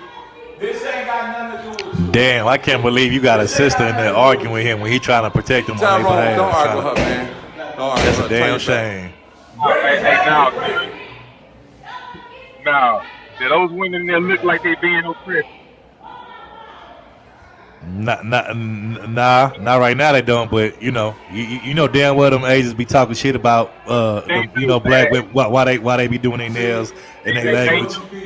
Sir, I've been in them before, right? And I done heard many black women. Ouch! If you hurt me again, I'm slap the shit out your ass. I done heard that too, bro. All she has to do And I know so is get bad. the hell up out of there. Hold on, Larry. Hold on one second. Anyway. Let them call them.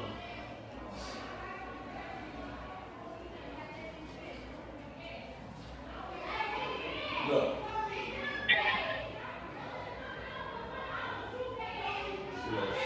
She said she gonna shoot us. She gonna shoot us. All right, you can stop right there, T. That's cool. That's cool. Hey, Brandon, why was that woman going out, bro? Man, I don't know why she was going off on them while they trying to help her, but basically they was trying to stop them from trying to tear down the nail shop. I guess that's her favorite place, so she was protecting the Asian men or the Asian women. Pass because she represents the sisterhood. But I gotta say this though, on the dudes who be on that, we gotta protect our women. Y'all, they be looking foolish going up to other people's place of business instead of building their own business for the women to go to.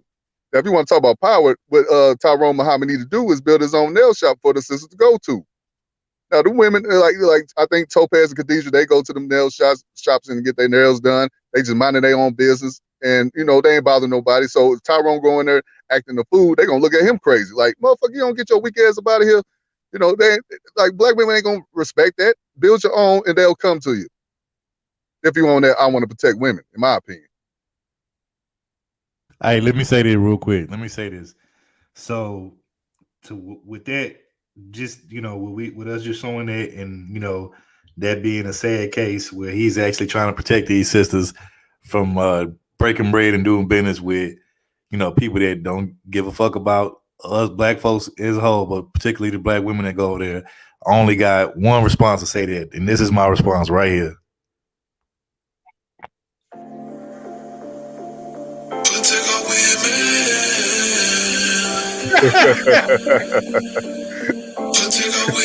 You ain't shit, man. That's it. Y'all got it. Hey, yo, he failed. Hey, he failed twice. sir. This is the second time taking the L. But go ahead, Larry. My bad. No, it's cool. Hey, man, just check this out, man.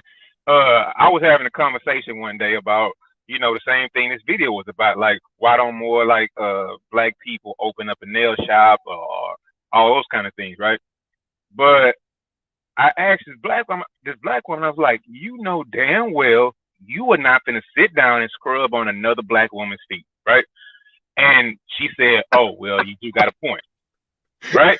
So, damn, Larry, you got a good point on that. That was a good ass point. A black woman is not going to scrub on another black woman's feet, bro. I don't care how much money they pay. Wait, you mean to tell me she's not going to scrub on them bunions, bro? Of course. Nah, bro. They not going to do it. They not going to do it. I got one better for you. So when I was living in Atlanta, there was a female black-owned nail shop and the sister did not mind scrubbing feet. The problem is black customers are really not and this is weird. This is going to sound weird.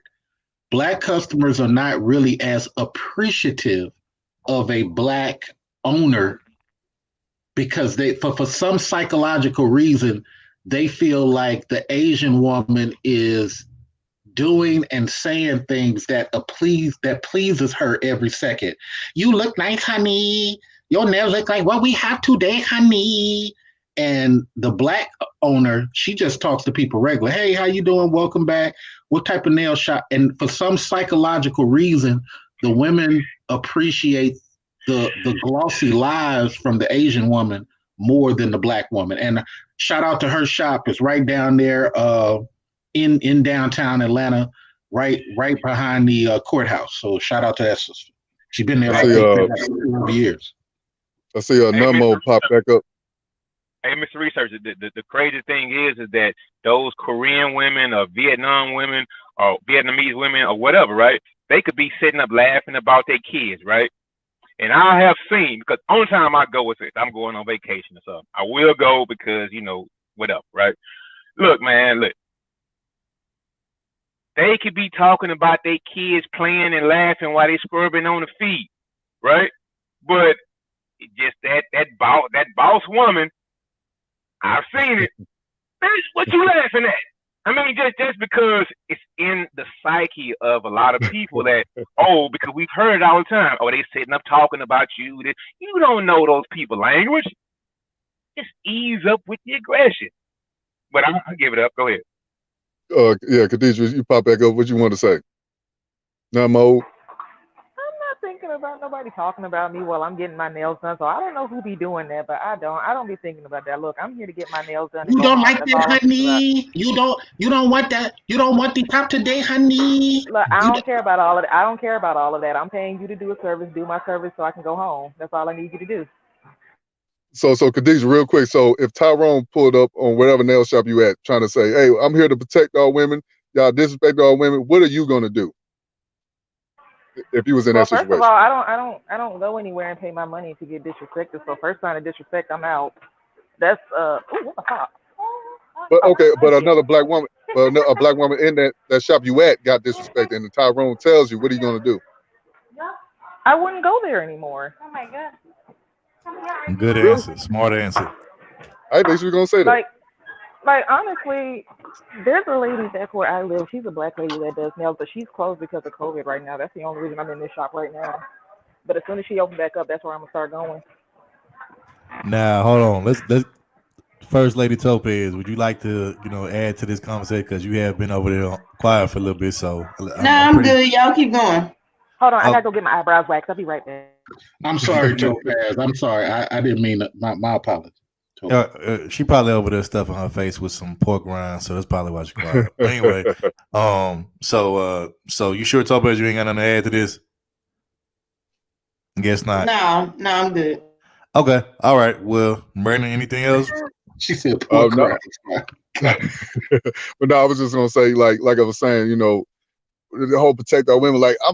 We gotta protect the women in our family, the ones we know already. Like this whole protecting random women, because Khadijah was saying, like, she'll leave, but I'm like, you don't even know the whole situation. Why are you gonna just take this man's word and show you no evidence of what happened? Maybe that woman probably didn't pay the Asian folks, and they just then told her, like, you got to get the hell out. If you ain't gonna pay, you can't come back.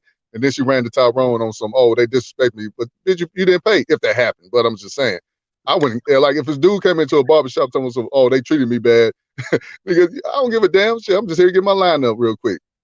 You need to risk your life and risk your job, even though she just started the argument. That's your responsibility, Brandon. Your responsibility is to go to jail tonight. And Tyrone went through that. He went through that twice. So, I guess he didn't learn the first time. Then the second time, another sister said she gonna blast him. She's gonna shoot his head off and threaten that man. But, he said he gonna come back the next day. So I don't know what's going on with that situation. I'll keep y'all updated. But that's all I got with this topic, man. Thank you for you guys having that conversation with me, because it's one of the things that's, because I'm going to have the first Black male medical breakfast conference out here in the Bay Area. I'm gonna put that together. I'll drop a link once I get everything right, because I need to bring the Africans and the Black guys together in a conversation. And I might even invite the Black women. It's just that sometimes that stuff gets derailed into a woman's discussion, and I don't want that. I got this idea because I was going through Kaiser, and one of the black nurses was saying how she can't even fire one of the Filipinos because all the Filipinos from several different departments come and start writing letters and attacking anytime one of their people get wrote up. And I said to the sister, that's because, like one of the brothers said in the chat room, oh, you think all black people are supposed to think alike. I'm sorry, we're the only ones that don't think alike. Everybody is grouping up.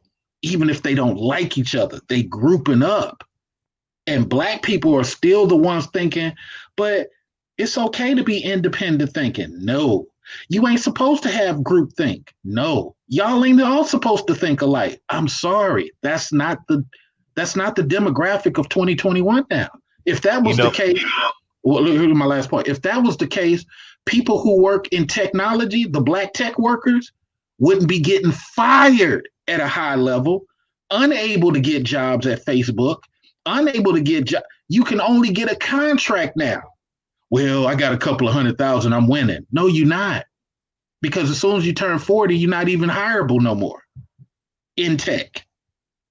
Well, I ain't worried about that. Okay, that's dumb. So you're not worried about something that's actually happening in your industry. You don't see that these H-1 visas keep getting full-time employment while you just get a couple of months to patch up their shit and get the fuck out of their face. Go ahead, you guys.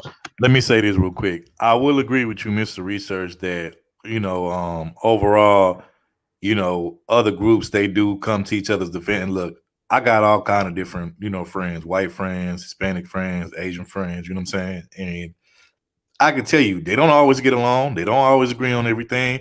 But you know what they do agree on? When it's time to agree on something, they agree on being unified against, outsiders, and they agree on being unified when it comes to putting small differences, petty differences, in order to make money and to better themselves as a group in their community and, forward advance they people. They will put whatever issues they have to the side to get those things done. But when it comes to black folks, we have a real problem with putting whatever issues we have with each other to the side to get the bigger goals accomplished. We will let, we can have a $100 million deal on the table and we'll let it all fall to the wayside over small petty differences with each other, instead of looking at the picture and being like, you know what, let's just get this money, let's get rich, we'll worry about all that other bullshit later. You know what I'm saying? We suck at that. We're probably the worst at that, while others, they can do that. And until we be able to start doing that as well, we definitely gonna be behind for a long time. So I actually agree with you on that. Yes, sir. Yes, sir. I guess Topaz, you want to do your topic? New topic. No, we're gonna wait till next week. All right. Oh my God! Hey, wait a minute. I want to know. It's not me, Topaz. Is it? Somebody say something wrong?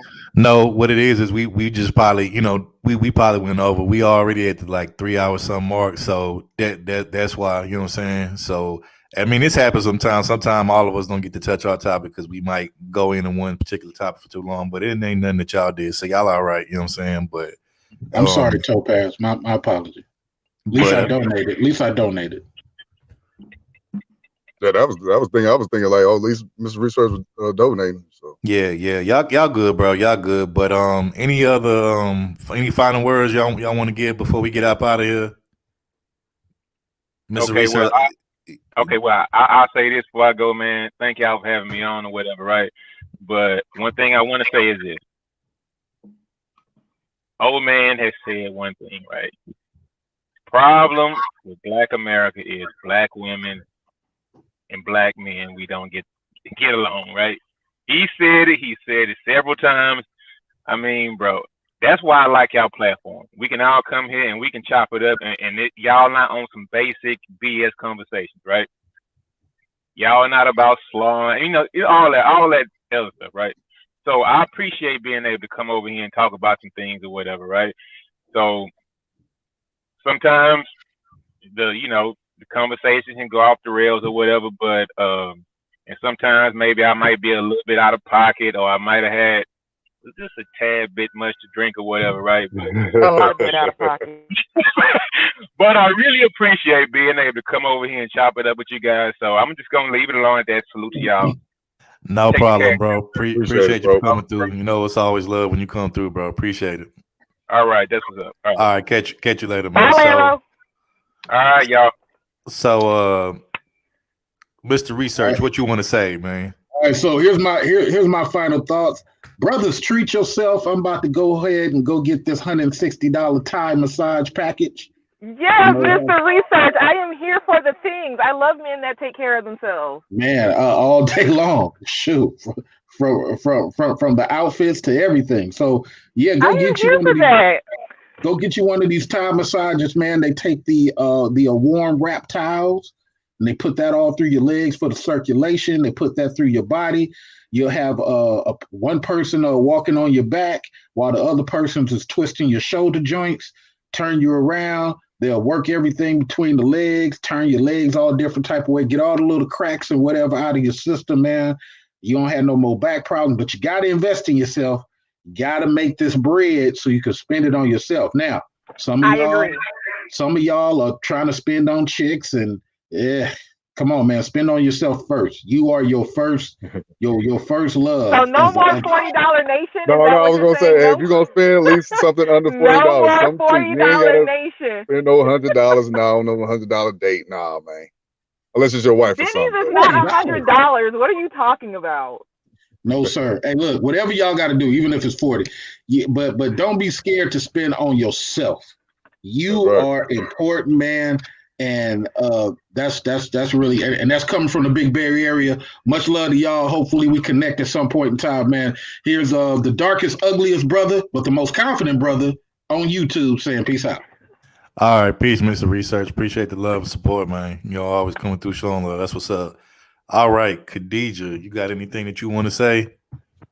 Oh, no, I'm just about to go get me something to eat because I done been in the salon and now I'm hungry. So... Hey, I don't blame you. Tell us something new. Hey, I don't blame you. I am too. As soon as we get out this live. I'm still waiting on my Cash App, Brandon, and I'm still waiting on our first date. I got a lot of waiting going on over here. What you trying to do? Well, Taco Bell is open, so hey. Sir, we are going to Brandon, see, you know what? I have something to say on that. Y'all just asked how black women look out for black men. I am trying to look out for you by looking out for your health and telling you not to go to Taco Bell. Wait. I showed Brandon, you all the love. Brandon, when you could at least. Remember you had timed me out and blocked me all that. So what was the love then? I showed you nothing but respect. Brandon, you could at least do better and take her to Arby's, bro. You can take her to Arby's.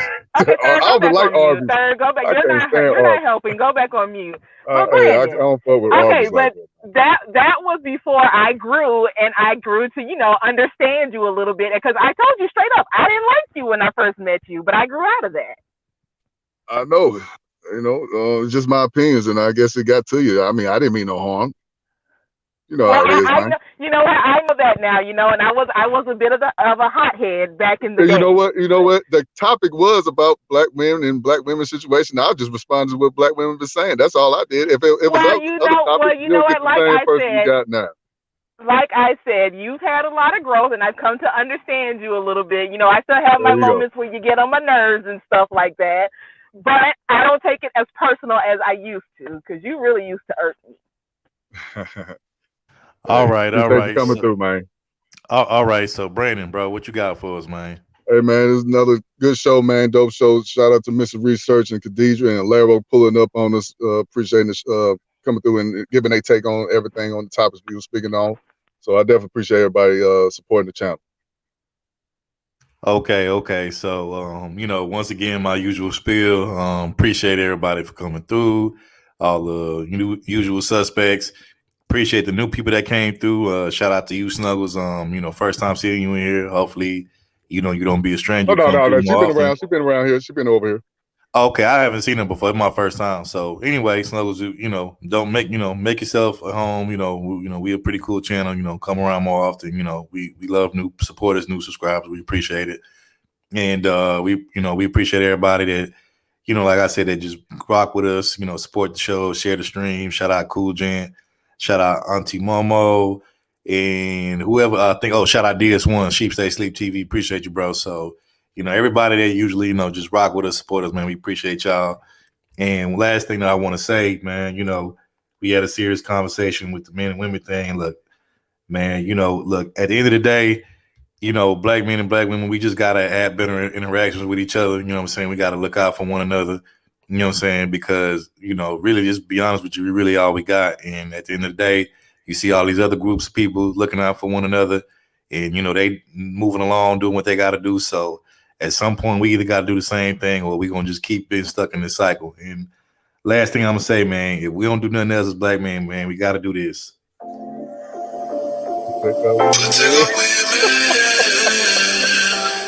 You a fool.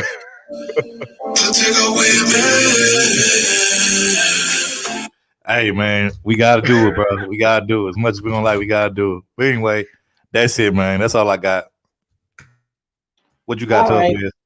Nothing. Bye, everybody. Appreciate y'all. See y'all later. Appreciate everybody.